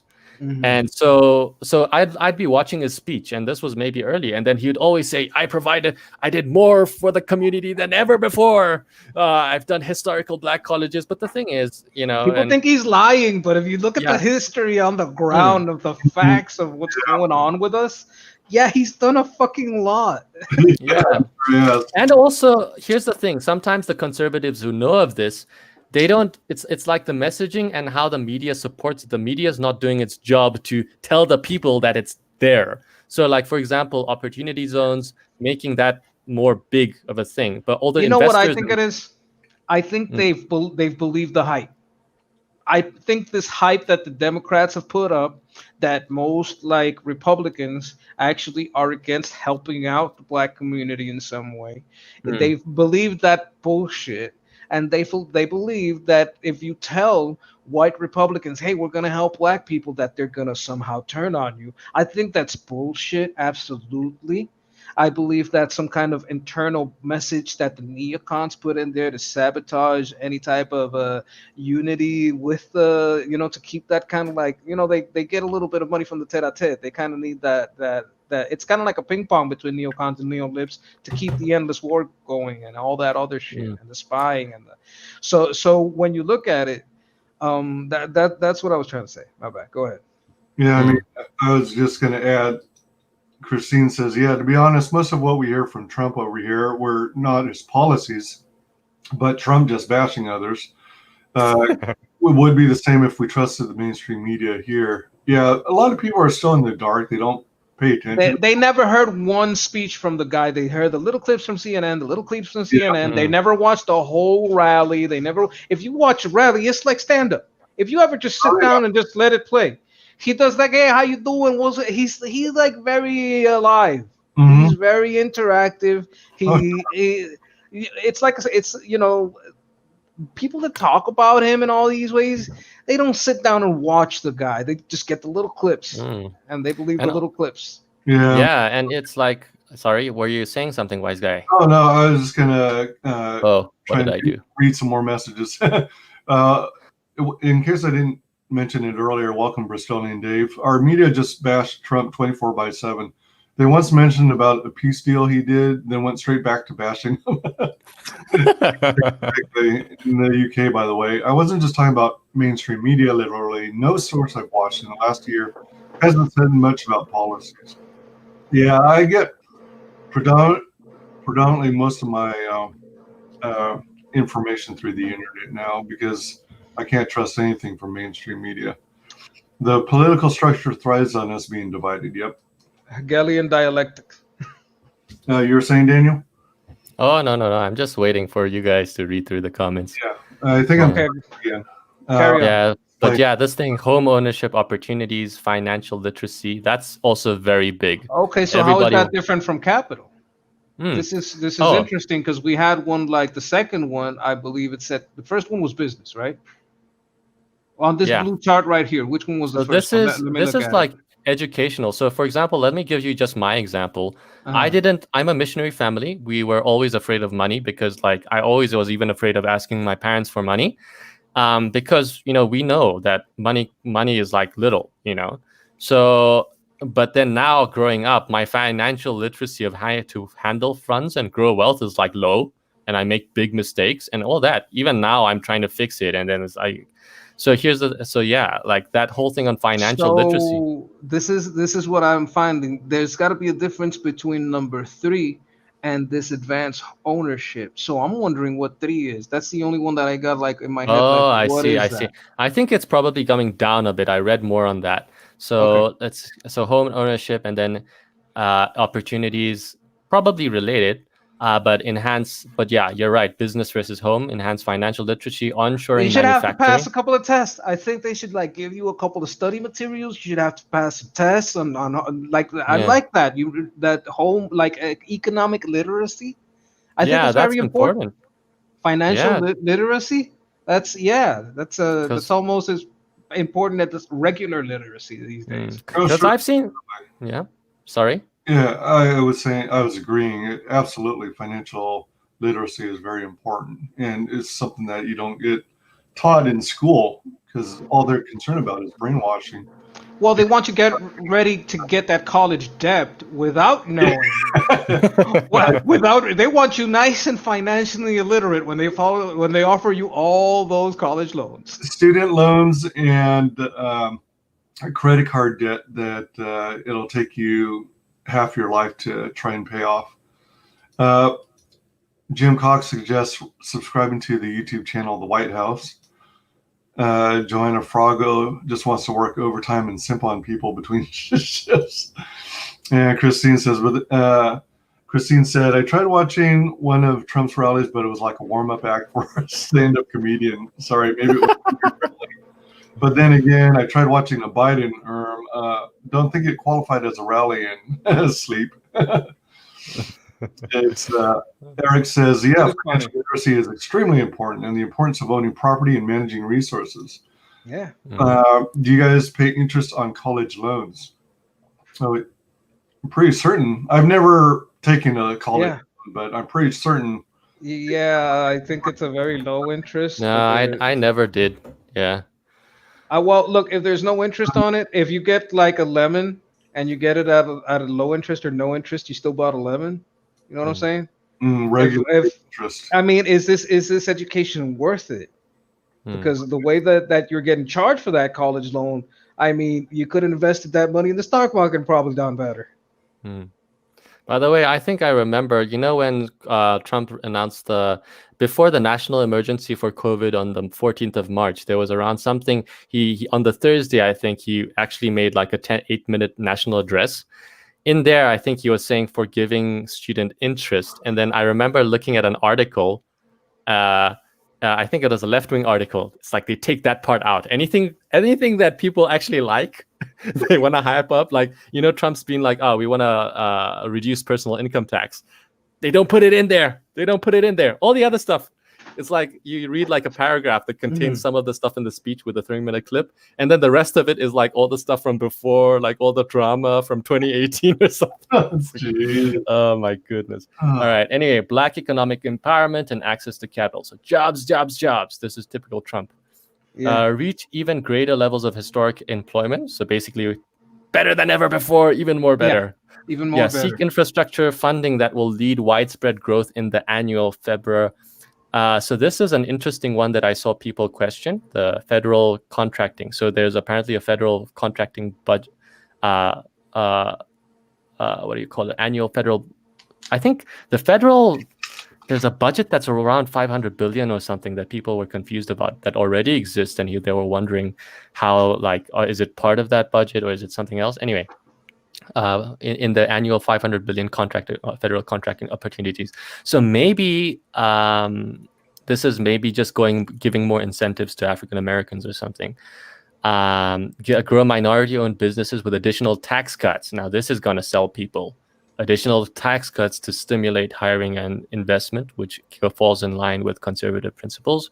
Encouraging onshoring and building, development of domestic manufacturing to increase supply. We all know that about Trump. He wants America first. Examine barriers to employment, including fees, occupational licensing, arrest record inaccuracy, and expurgement. So this is probably a big hit. Very, very good. That's very, very... Yeah, this is good. Increase activity in opportunity zones, including benefit for local hires. Yeah, opportunity zones, I think they need a lot of work, but also people need to know about them. Invest... And that's where the local marketing game, what you were talking about, getting that local marketing game, when you do get something in, make sure that you get to use it and take credit for it. And they were saying some of this stuff, like the Democrats do worse with all these policies. That's why I think Sonny herself wasn't too happy, but she was saying, okay, it's a good move. But yeah, it's better than the what thing, we got, and anything the yeah. left is gonna give. And that's the thing. Like, if you have all these good policies, but the Democrats don't do it nicely in their own states, then, and I think Ben Carson was commenting in the funding part, or the whatever the incentives opportunity zones provided, they had to separate it from the state level or something. They had to like separate that funding, because then Democrats would sabotage that, or like they don't provide as well, or it's like. It's like the thing, like they here's would the infiltrate it and sabotage it and exactly that kind of thing. Here's the law that is going to let you prosper, but they don't want Trump to prosper, so they don't either tell them about it, or they don't provide as much benefits as it should. Yeah, look, I'm with you on the grassroots messaging. I'm with you on finding the local people. And there's got to be like like there's got to be like a Sonny Johnson in there, a Hotep in there, to like, oh, the bag is coming this way, I'm gonna go get it. You know what I'm talking about? Yeah.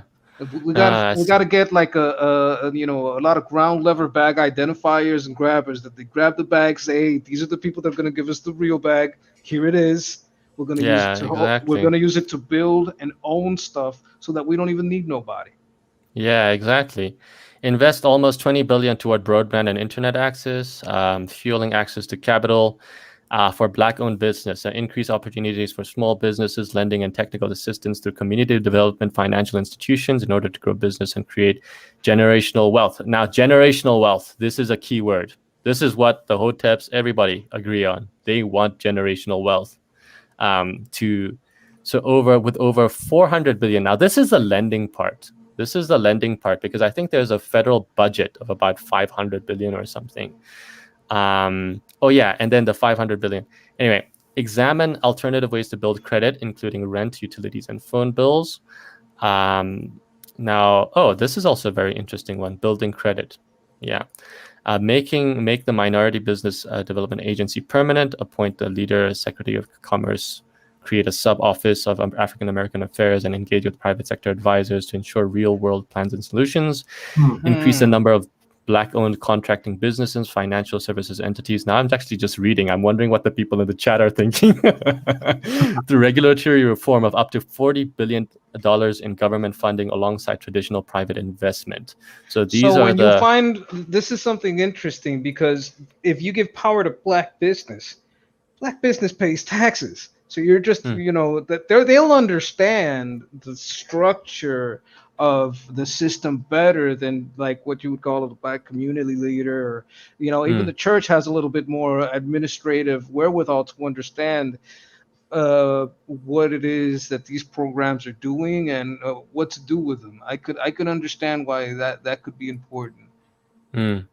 Increase the number of Black-owned advanced lending relationships, financial institutions, PPP, host senior executives, major financial education African Americans can choose. All right, senior executives, major financials on a quarterly basis for equitable lending for Black communities. So this is the lending part you were talking about, I think. Yeah, I'm going to read some more messages here. Okay. Jim says, I paid my college loans off through tax refund garnishment. The education is worth it if you're going for a specific goal. If you get a bullcrap degree like liberal arts, you can't monetize, then you just wasted time and resources. Question is, I don't know for sure, can Trump run for president in 2024? To my understanding, he can, because there's been historical precedent of another party doing that. Could you imagine he goes for president 2024, vice president 2020? And he does the YMCA dance. Yeah.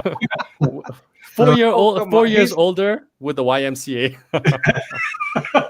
That'd be cool. I think they scream racist, because if anybody took a second glance at the Democrat Party, that's what you call racist. So they have to scream it and point, so that it won't get pointed back at them. Yeah, really. My loans are in a forgiveness program tied to the school district I will be teaching at.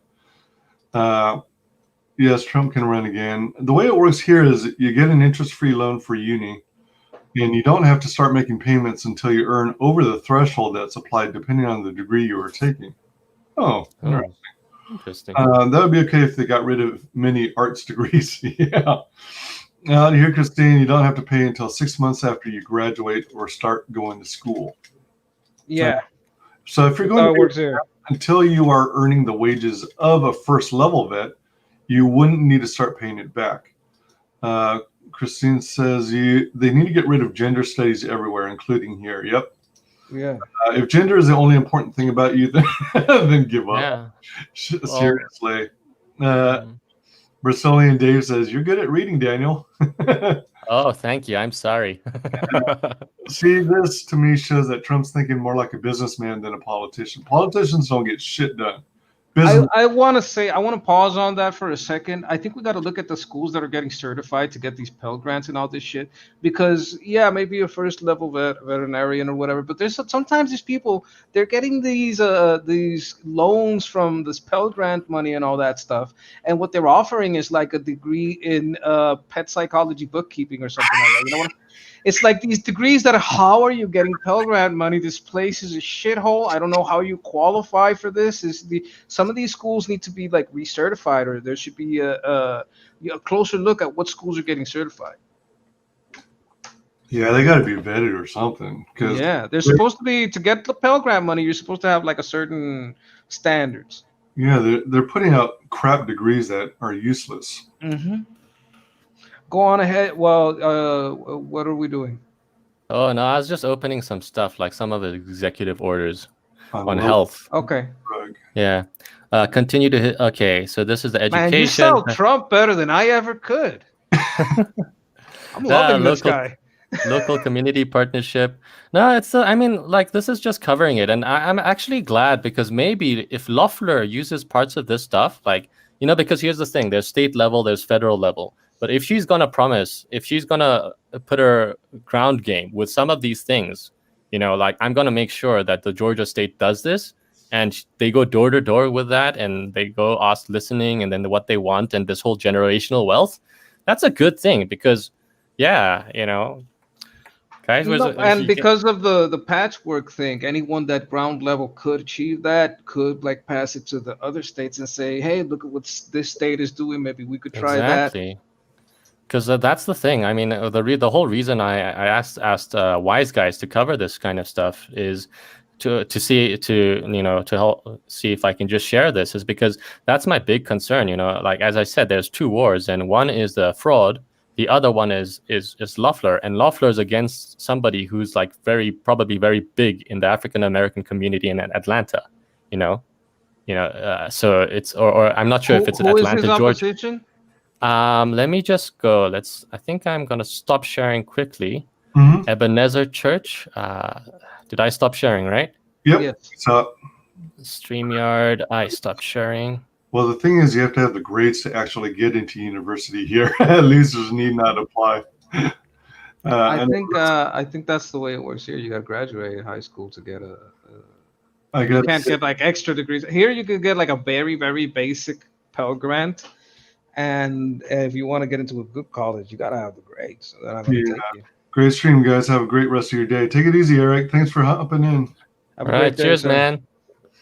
I mean, a lot of Pell Grants are just barely enough to cover some of your tuition, and they keep raising the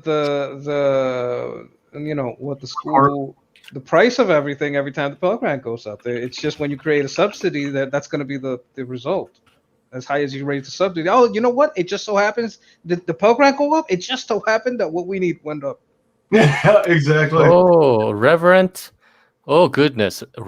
Raphael Warnock, and leader of Atlanta's historic Ebenezer Baptist Church. So that's what Sonny meant with this is the home of MLK. So if Atlanta, so there's only one move against MLK. That's Malcolm X. Malcolm X. Oh, come on. You've seen his white liberal speeches. That's the only battle you got to fight. Hey, you got to take it to the level of the game and the level of the time. If it's going to be like that, you can take it back to those days. That's my suggestions. I'm not telling you that you have to do this. I'm just throwing it out there. You know what I mean? That's a good one, I think. I know. Here's the thing. I know black conservatives like. Sorry. What was Christine's comment? She says, that's what I don't really understand. I'm not sure how federal policies affect each state. I mean, do the states have to apply exactly what the federal policies mandate? Not sure if that makes sense.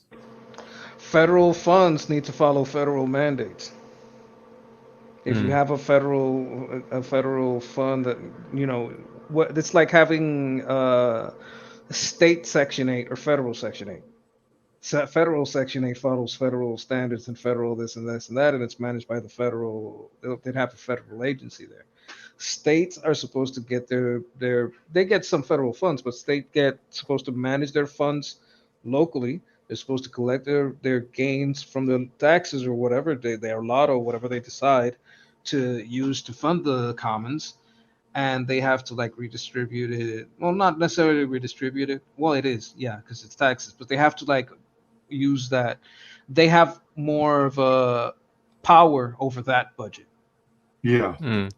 And I think, I was hearing, you know, like when Trump made a mistake, I think during one of the COVID press briefings, like I have more authority than the governors. The governor actually has more authority than the president over his state. So and that's the thing, you know, because America is a republic, you know, and then it's you have, I don't know if you could call it a federation, but then the states have a lot of autonomy. So that's why when you want to see, when people talk about this happens in America, not like long ago before I started getting more deeper into EU, I think there's an EU president, right? But the president of the EU can't tell France when to lock up or not. It's kind of like that. The president can't tell Florida when to lock up or not. He can't tell California when to lock up or not. Everybody that's locked down is locked down by their governor. But if you're talking about the borders and stopping planes from coming in and out, that's where he has more power than the governors. Because he could tell all flights to stop to any state. And I think the military, is also federal. I think the National Guard is state run. Yeah. Or I think, each state probably has a National Guard that belongs to them. But sure. That I'm not too deep into, but there is that balance of power. So when people want to complain about, why is the state so bad, and they want to blame the president, that doesn't make any sense. That's stupid people. Yeah, there's a lot of them. Yeah, well, not necessarily. I wouldn't say stupid, but I'd say uninformed. Yeah, that is. But we all have smartphones. If you're uninformed in this age, come on, you're just willfully ignorant. But remember, here's the thing: like even for me, before I started to like wake up about American politics, you know, I'd go watch Colbert because I was just bored, and then I was like, ha ha ha, you know, laugh at him, like complain about. I'm not saying I was okay. Yeah. Let me put it to you this way. Yeah. There is a kind of like a compassionate joke that says if you're young and conservative, you have no heart, and if you're old and liberal, you have no brain. That's like a joke that says, yeah, I'm on this side, but I understand that I was on that side. It's the more compassionate view, right? I'm not saying I wasn't stupid before, because I kind of like didn't understand all these things before. We all have like this moment. Some have it younger, some have it older. But we all have this moment when we say, okay, let me actually take a look at this. And when you actually look at it, it becomes clear that, number one, the classical liberal and the fiscal conservative are not that far apart. That's number one. Number two, Marxism is some other thing. And it's not exactly something that we want in the constitutional republic. We don't want this democracy of like, we all voted to kill people named Bob on Tuesday, so that makes it right. That's not justice. Just because a whole bunch of people say one thing doesn't make it right. And the reality is very different. Like I said, there's like 19,400 and I don't know how many cities. Only 4 of them are burning.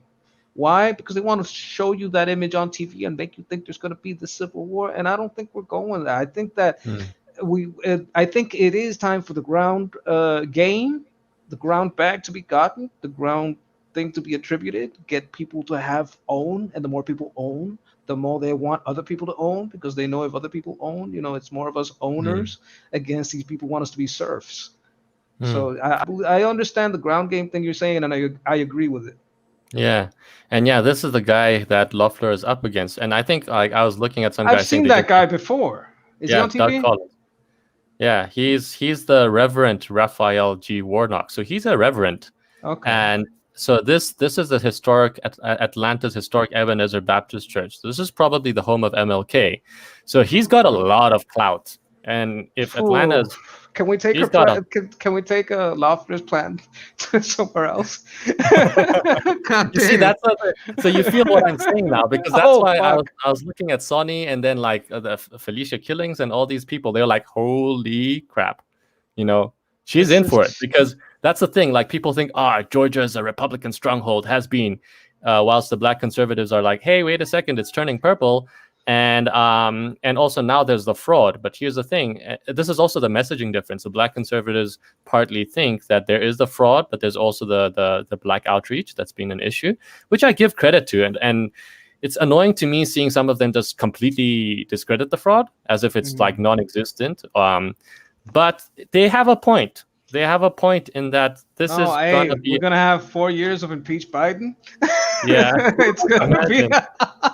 But here's the thing. That's why, like I'm saying, you know, when the Republicans are all on stop the steal, which is very good, this is a big thing. If this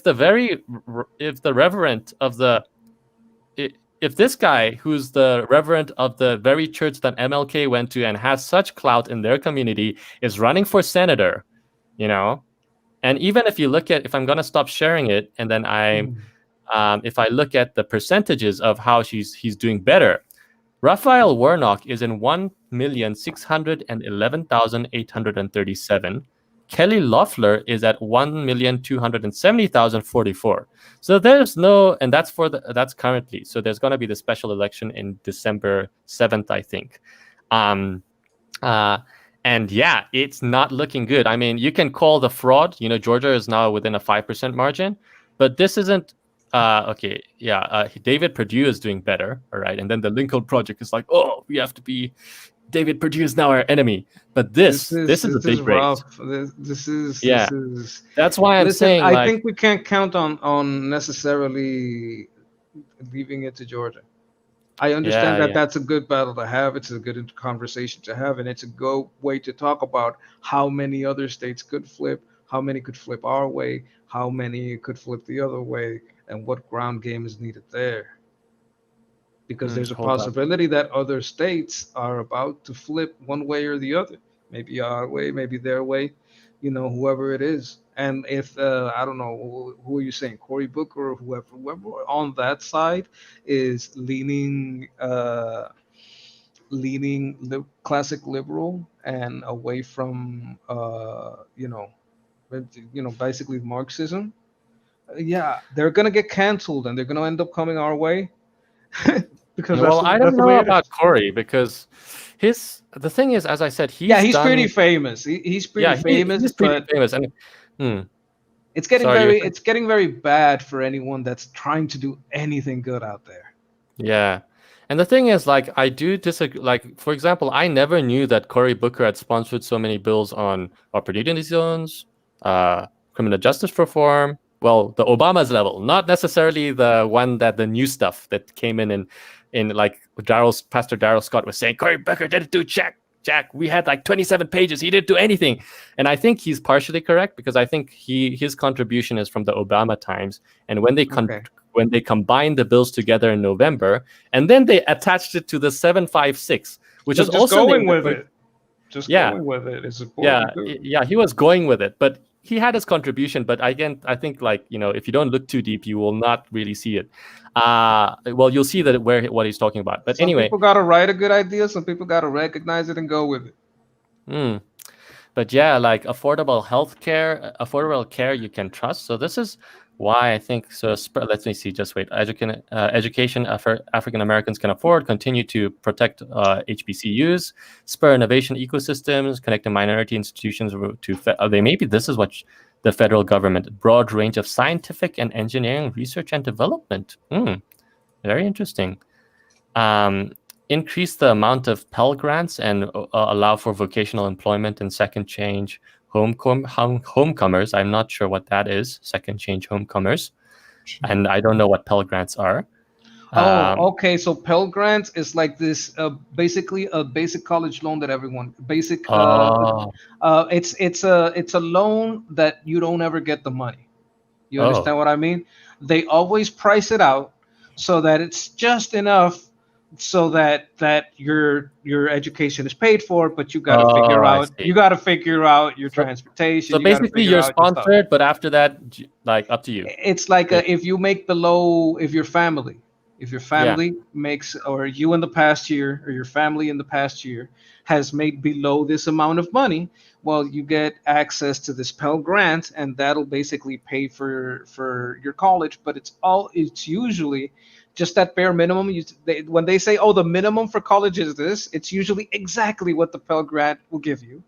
And then you got to figure, it's like, okay, you could go in the class for free, but everything else you got to figure out. It's supposed to be so that you can go to college and pay for your stuff. But because it's like a set subsidy, the universities tends to count it as part of their budget and spend it all and say, yeah, and we need a little extra for this and that. Oh, that's interesting. That's interesting. Yeah, for sure. That's the problem with subsidies sometimes. Some people will just price it exactly at that and still make you pay for it. The advanced targeted apprenticeship and job training programs. That's right.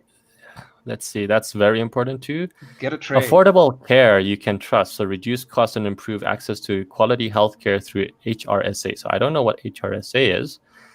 Deliver real price transparency, so you know the cost. That's the one that's very important. I don't know how on fucking earth that wasn't a thing before.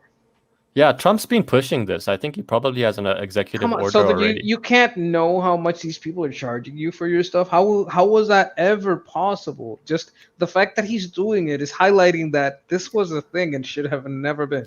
Yeah, I think, look at this, on lowering drug prices by putting America first. What was that thing he was talking about? The First Nations Medicare program, most favored nation price. Look at this. Yeah. This so remember the 60 Minutes came out and they're like, oh, they gave us this book, this big book filled with executive orders and whatever, and there was no America First plan. And then Kelly McConaughey, how do you spell it? Was saying, no, we actually gave you the two on top, and then those executive orders, it's like all supplementing it. Most favored nation price shall mean the lowest price after adjusting for volume and differencing in national gross domestic product for a pharmaceutical product that the drug manufacturer sells in a member country of the Organization for Economic Cooperation and Development that has a comparable per capita gross domestic product. But who are the member countries? Yeah. Sorry, what are you saying? Who are the member countries? Go ahead. The member countries. What countries are we buying from? Yeah. Member country. The HRSA stands for Health Resources and Services Administration. Okay. It's an agency of the U.S. Department of Health and Human Services located in Maryland. I think that'll mean any country we buy drugs from. If it's like when it says that's the only thing, member country, I think we would maybe the members are the ones to get members of the group that get to sell its drugs. And yeah, this is big stuff, like ensuring the most nation in Medicare Part B. To the extent consistent with the law, the Secretary of Health and Human Services shall immediately take appropriate steps to implementing his rulemaking plan to test the payment model pursuant. So it's not in yet, I'm guessing. It's a payment model to which Medicare would pay for certain high-cost prescription drugs and biological products covered by Medicare Part B, no more than the most favored nation price. The model. So this would be the restricting part. So certain high cost prescription biologicals. It's like international price matching, like they do at Walmart. Yeah, because and I think it makes sense, because I mean guys are saying that. Here's the thing from the African countries. It's like, first of all, we're complaining. Why are you experimenting on us? Yeah. Why you Americans come here and then you do all your tests and you guys must not like Bill Gates too much. Oh no. But yeah, and then the complaint from Trump is like, why are we paying more for the same thing that we're exporting? Exactly. And this is very good stuff. So when they say Trump has no healthcare plan, they're like, what is this? This is safe policing, executive. This is the America First healthcare plan, I think. Yeah, this is September 24th. So that's what. And what it is that Democrats even are objecting to. Yeah. Well, here's the thing. I think that's the when Trump says I want to take away the Affordable Health Care Act, and here's the thing. When Republicans want to just like abolish ACA, here's the thing about messaging as well. That's so important because and here's the thing, like people are on that stuff, and that's where Democrats have a legitimate point. You can't just completely abolish things that people are already using for their healthcare and then think that the other party's just going to accept it, and the problem is when I see the Republicans, when I see like people on the right like replying to liberals about this, they're like just or like pushing their talking points. They're like he's going to remove ACA completely, and when Democrats see that, they're like, holy crap, yeah. But I think Trump is probably, like as he said, he wants to make it better. The problem is he needs to sell the stuff he's making better, or the media companies need to really push it instead of and that's probably where Fox doesn't do is the best job, and now they're betrayed us. You know who's paying for the commercials? Who's paying 10 million in commercials a month? Lockheed Martin, Pfizer. Who's paying these people? You got to look at who gives them the money. Where does that money come from? It comes from Pfizer. You think it's Pfizer says, hey, if you say anything bad about the vaccine, I guess this Pfizer money's not going into your marketing account, ain't it? These people are there. This is corporate news. Who makes these people? The people that pay for the ads. That's who owns these people. That's who's going to drive the news. That's who's going to drive. And when it's bad for all of their control, they're going to turn against whoever they feel like it, because they know who pays the bill. Whoever pays the bills, that guy's enemy. Well, that's my enemy too. Yeah, the powers that be. Investments into, let's say, causes and cures of kidney disease, high blood pressure, diabetes, sickle cell disease. So this is definitely, I'm sure, something that the Black community is always concerned about, that disproportionately affect African-American populations. Even here, I think. Increase access to telemedicine and innovate technologies to empower patients with flexibility and tools, public-private partnership to develop healthcare facilities in low-income areas. So actually, this is probably very important, though. Who's the private sector company? That's where you have and that's good and it's bad. That's one you got to watch very close. Yeah, who's this big monster that might partner? Or no.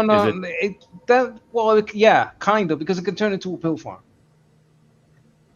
You understand what I'm saying? Do you say a pill fund? Pill farm. A pill farm is like a little. Oh, a pill farm. Okay. Yeah. Like a little clinic that gets your business, but most of what it does is prescribe you drugs, and you keep paying, and they do it all under the guise of of medicine. But it's just they just want the money, and they're just about like getting business done. They get the full doctor visit pay, but they're just providing drugs for people that are going to probably sell them or whatever. That's like, you got to be really careful about, I would say, government prescribed opioids. I think whatever you do in healthcare, that needs to be looked at. The pill farm specifically. That was an interesting thing. I think one of my friends who actually works in the health sphere, he's a statistical programmer, and he helps with doing, in corporate, you have all these chains, like quality assurance. So he makes sure that when they do drug trials, and that's very interesting. He's working in South Africa, but he's working for like drug trials from the FDA. I don't know if direct or some maybe in South Africa, maybe some elsewhere. And he's saying there is always politics in medicine, because he was like saying, you go into it and you think it's a happy place.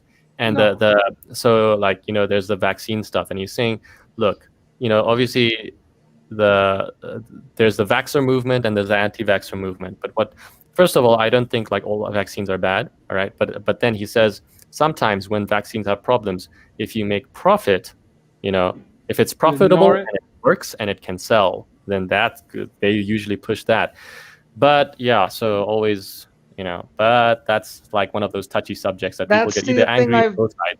That's the thing I've always said. You can't go full. I don't say you go full anti-vaxxer or full vaxxer. You got to see how this was made, how it was. If it was fast tracked, anything that's fast tracked, I'm like, wait a minute. Yeah, let's look at that again. Give it. And well, there's Trump. Does Trump? Yeah, sorry, wise guy. Give anything, just like with computer software. Give it some time. for them to work out the bugs. Yeah. I mean, there's so many vaccines nowadays. They're loaded with all this additional unnecessary crap. And the ones coming through from Bill Gates are known to have all these side effects. And there's a talk about them implementing nanobots in vaccines. Well, I don't think they're there yet. On other vaccines, they're talking about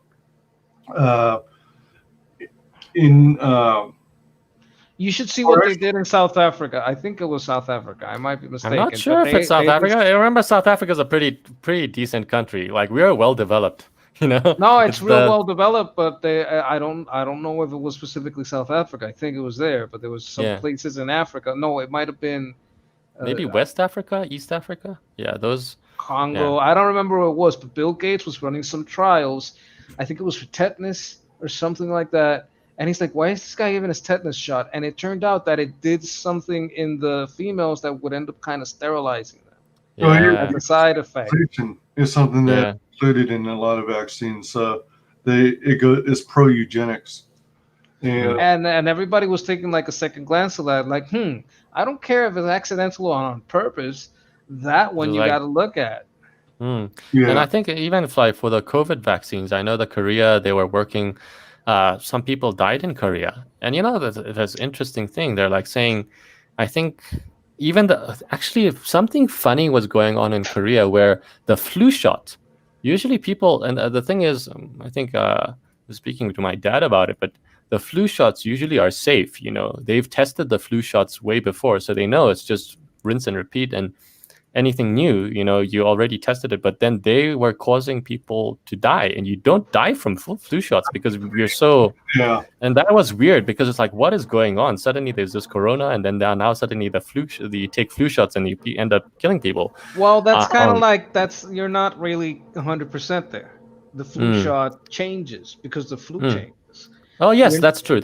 So it's like a new vaccine, it's a new version. It's like they already tested it before, you know. They already went through all the trials. So this is like last year's basically formula, but it's killing people this year, something like that.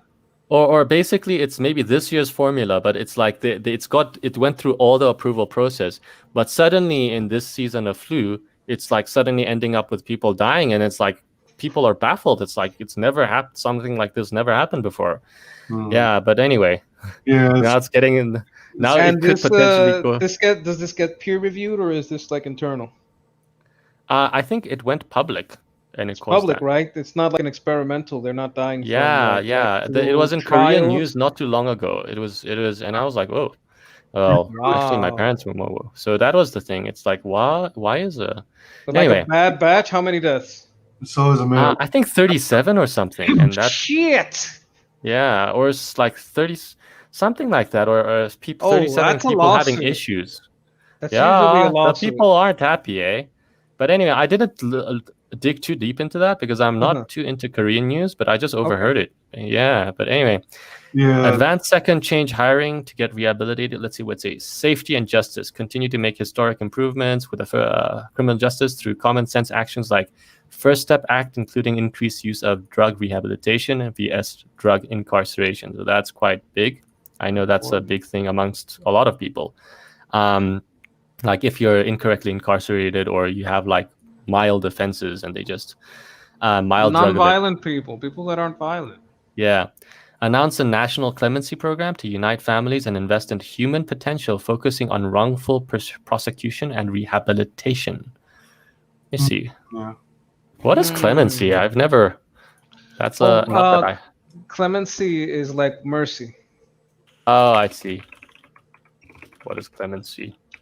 Bristolian Dave says they're segregationalists. Like a pardon. Drive off to get votes. And been a great stream, guys. Got to go. Take it easy, Dave. Cheers, man.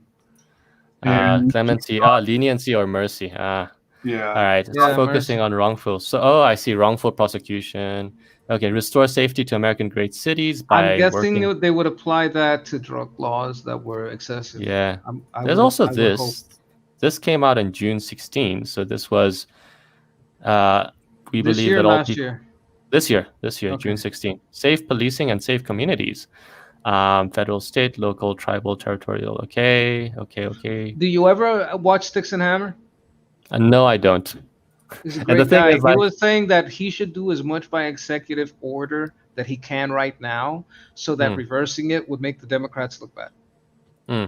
Well, look, here's the thing. I think the reason why Trump, I think remember there was a time when Trump wanted to do something with the LGBTQ or DACA. He wanted to revoke some DACA things, but he couldn't because the Supreme Court said, I don't know exactly what it was about, but it was an executive order by Obama, so he couldn't repeal it.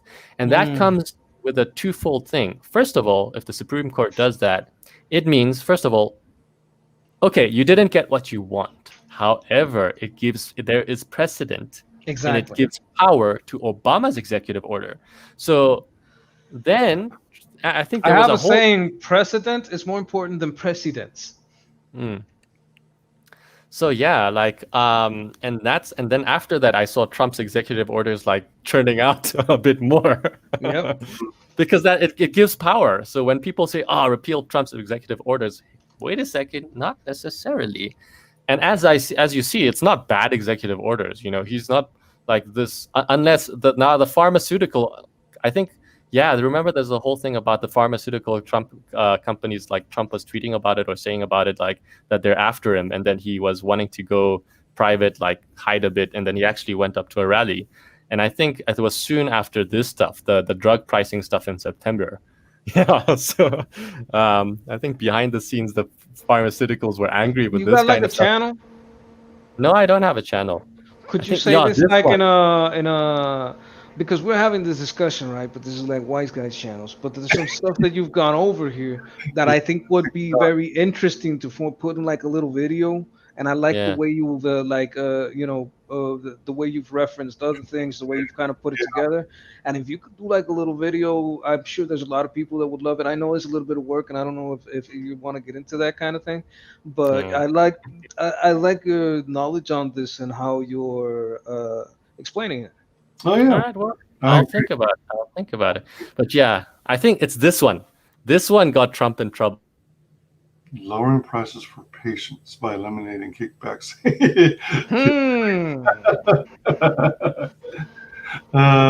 Where's my cut? Where's my cut? Yeah, like a mafia man. Just a heads up, we're going to wrap up in 6 minutes. I'm going to finish off these rest of the chat messages here. It's been great. We ought to do it again.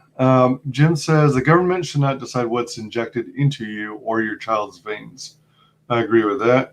And can I say something on that? Yeah. They're not going to do that. What they're going to do is that your boss won't let you go to work unless you got that COVID vaccine stamp. You're going to have a little bit of some difficulty traveling. Your kid's not going to be able to go to school because, hey, you do whatever. You're going to have to homeschool them. Yep. That's pretty much how it's going to go down. You got dropped again. Shoot. Joanna Fraga says, I just wish they would expunge my prostitution charges. Oh, gosh. Oh, man. I wonder if he's going to be able to pop on real quick before I shut the stream down. That was pretty engaging and interesting. Let's see. Daniel Sketch is saying, your ideas are intriguing. Hey, Daniel. Welcome back. Can you hear us? Oh, how's it? Yeah. Sorry, it's just suddenly cut. Yeah, just as we're wrapping up. Jim says, Daniel Sketch is saying, your ideas are intriguing to me, and I'd like to subscribe to your newsletter. No, video is better. I don't read a lot. But yeah, basically, that's basically what I'm saying. Yeah, you got a good way of, well, you remember it well. There's a lot of names that you're saying. The only one I remember was Cory Booker, why I thought, well, you know what, he may be a little harder to get rid of if he starts getting too logical. Yeah, you brought up a lot of interesting points, and it would be pretty awesome if you had a channel to share your thoughts and your perspectives on the whole situation. It's like my you EFAP the platinum plan. That's what I call it, or something like that. Yeah. Well, you know what EFAP is, right? I don't know. Yeah. I think I know what you mean. Every point a pause instead of every frame a pause. Yeah. Yeah. I just want to finish. I think this Juneteenth thing, like some of you guys might not know about it, but this was Juneteenth was, I think, when the Union won. Is it the Union, right?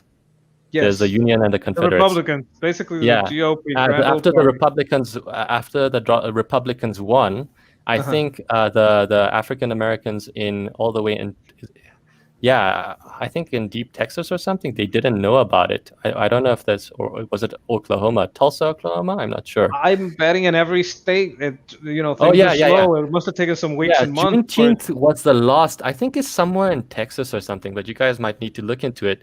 What in Texas was somewhere in Texas that the lost slaves, they were still being slaves. And then the Union soldiers rode in and then they're like, yeah.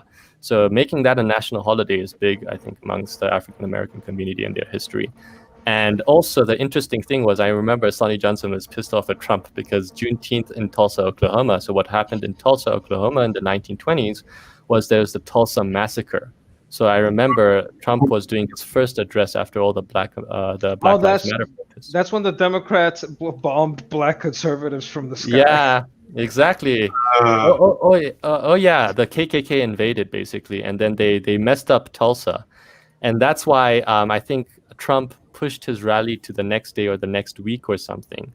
I think the next day or either the next week, I think, because of this. But if he addressed like Black Lives Matter properly, or with maybe this is some of this platinum plan stuff, and he addressed them correctly and homaged this, I think he would have gained a lot of support. You can't address Black Lives Matter because it's like a communist group. They're about subjective manipulation of reality. But they're not. Here's the thing. You can address them. You can invoke them and say it from your platform, but getting one of them to listen to you and agree on it, that's a rough road. But you can say, I offer to Black Lives, you can do that thing.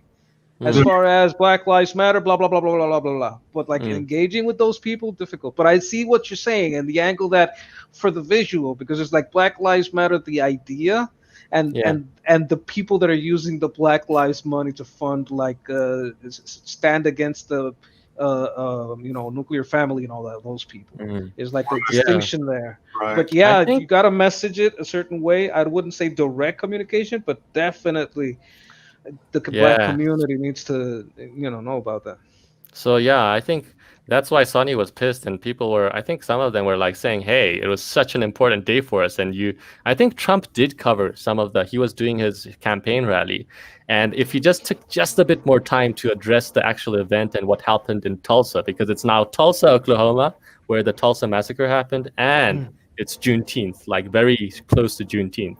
And if Trump actually addressed those two things, he would have made gains, not necessarily amongst the BLM supporters, but amongst Black conservatives, the people who were listening to him, the independents, the people in the middle. The people in the middle are the guys who are like, oh, dude, like, I don't like Trump's messaging, but he's a conservative, so should I vote for him? Should I not vote for him? I think like 10, 20% of the people that support Black Lives Matter know what it is. At an organizational level. Yeah. Anyway, I'm gonna stop sharing, and I'm just saying, guys. Like as I said, like the Raphael Warnock is a big opponent. So if any of you guys in the stream like are in America, like whilst you maybe want to really push your friends at least to start, voicing up, supporting Loeffler as much as you can. It looks like an impossible battle, but it's so important because if she loses that seat, if she doesn't get it, Republicans might lose the House. So now there's a chance of losing the presidency and the Senate, and the House looks good for Trump, but we're not sure yet. Or the House looks good for the GOP or the Republicans, but we're not sure yet. So that's why I shared that link with you, wise guys. I saw you retweet it, but what Sonny was saying, that people need to pay attention. There's two battles going on. Democrats have got one covered until it maybe reaches the Supreme Court, and they're going to do that. But if Stacey Abrams is going door to door and doing like all a Black this Tea Party, very grassroots. Yeah, they need to really go down there. And the thing is, all of the people on the right who don't know about this, they really need to share the stuff because everybody's on board. I mean, whether you're in Australia or whether you're a conservative, Republican, whether you're on the right because you're a disaffected liberal, like the Democrat Party has gone too far, whether you're on the right because you're a libertarian and also the Democrat Party has gone too far, or George Jorgensen doesn't match, or whether you're right because you're an actual conservative and you support Trump. These people all are on, most of them are in for voter fraud, but so little is being said about Loeffler. Meanwhile, the Democrat guys are like, hey guys, we need to push Stacey Abrams and fund her and everything. So whilst everybody's maybe funding Trump, what about the Senate thing? Because both are important, you know? If the Republicans win the House, but they lose the Senate, that's also a big blow, because the Senate, it's like, it passes the House, and it has to pass the House and the Senate. And I think the Senate is even more important than the House in some cases. Yes. Yeah. Anyway, that was my 2 cents and why I wanted to share some stuff. Christine says China levels of data collecting for that to happen unless they're going to barcode people who have the vaccine. Well, that's part of the reason for micro technology, so that it has tracers and it monitors. Tied to your social security. That's what they'll do. It's like your driver's license. Just like you get driver's license that says if you can drive or not. Or a computer. Like social security that has a code on it. They're going to tie it to that. They're going to put it in that file. Your social security file is going to have one check mark that says vaccine. Or an RFID computer chip implanted into your hand. No, we're not there yet, buddy. I know. We have more pressing matters, and I don't think they're going to do that right now. Maybe in like 10 years. I think they're approaching it from multiple fronts, because there are companies who are actively pushing it. They'll start pushing it for you to want to do that. They might like, hey, put this armband, because basically, why do they need a chip? You take your phone everywhere. All right. Yep. It's the same thing. Welcome, Madanui. Sorry, it's so close to the very, very, very end. Joanna Fraga says, no Simp September and no Nut November is a deep conspiracy to harm working ladies. Don't fall for the trap. Simp on me. Christine says, whatever BLM started off as has completely been hijacked at this point. Absolutely early on, actually.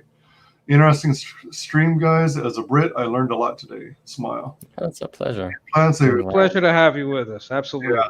Mark of the Beast. Let's take a moment here. I want to give Sketch the floor. Please share with the world how you can be found on social media. Don't look for me. It's horrible. If I'm around, I'm around. I just want to tell all you wonderful viewers, subscribe to Wise Guys. And, I wanted to tell our guest, I'd like to see your, your take on this, like a deep take. It would be fantastic. Thank you for having me. Back all the good people in Comicsgate, back the good people in Fandom Menace. We are basically the same people, just different mediums. And I want you guys to have a great day. Right on. That was a good way. All right, man. And Daniel, you got the floor. The floor. You reached on social media. Oh, my social media. I mean, there is Twitter at HCDJEONG. But yeah, I think I need to go a bit of a hiatus because I've got a lot of big stuff to do at the moment. But you can follow me there if you want. I'll follow back. And support Wise Guys. Support Wise Guys. Wise Guys is a legend. Absolutely, man. Keep up the good work, Wise Guys. Yeah, thanks so much. And thanks, Sketch. I really appreciate what you said. Oh, thank you. If I didn't know you from Adam, if I found you on any channel just casually and you were saying what you were saying, I'm just saying it because it's the truth. You got a good way of detailing it, a good way of making comparisons, of explaining it, and I think the problem. Yep. Hello. Are you there, Sketch? It sounded like you got muted. Uh-oh. Where'd you go? You're still physically there here. You go. Oh, there you go. All right. Oh, how's it? That's a pleasure, Christine. Yeah. Is he still here? Sketch? Where'd you go? Where's your audio? Where's Sketch gone? Your audio cut out. Mine cut out too. I couldn't see the image for a second. All right. Thanks, Christine. You're on my face. All right. Awesome. So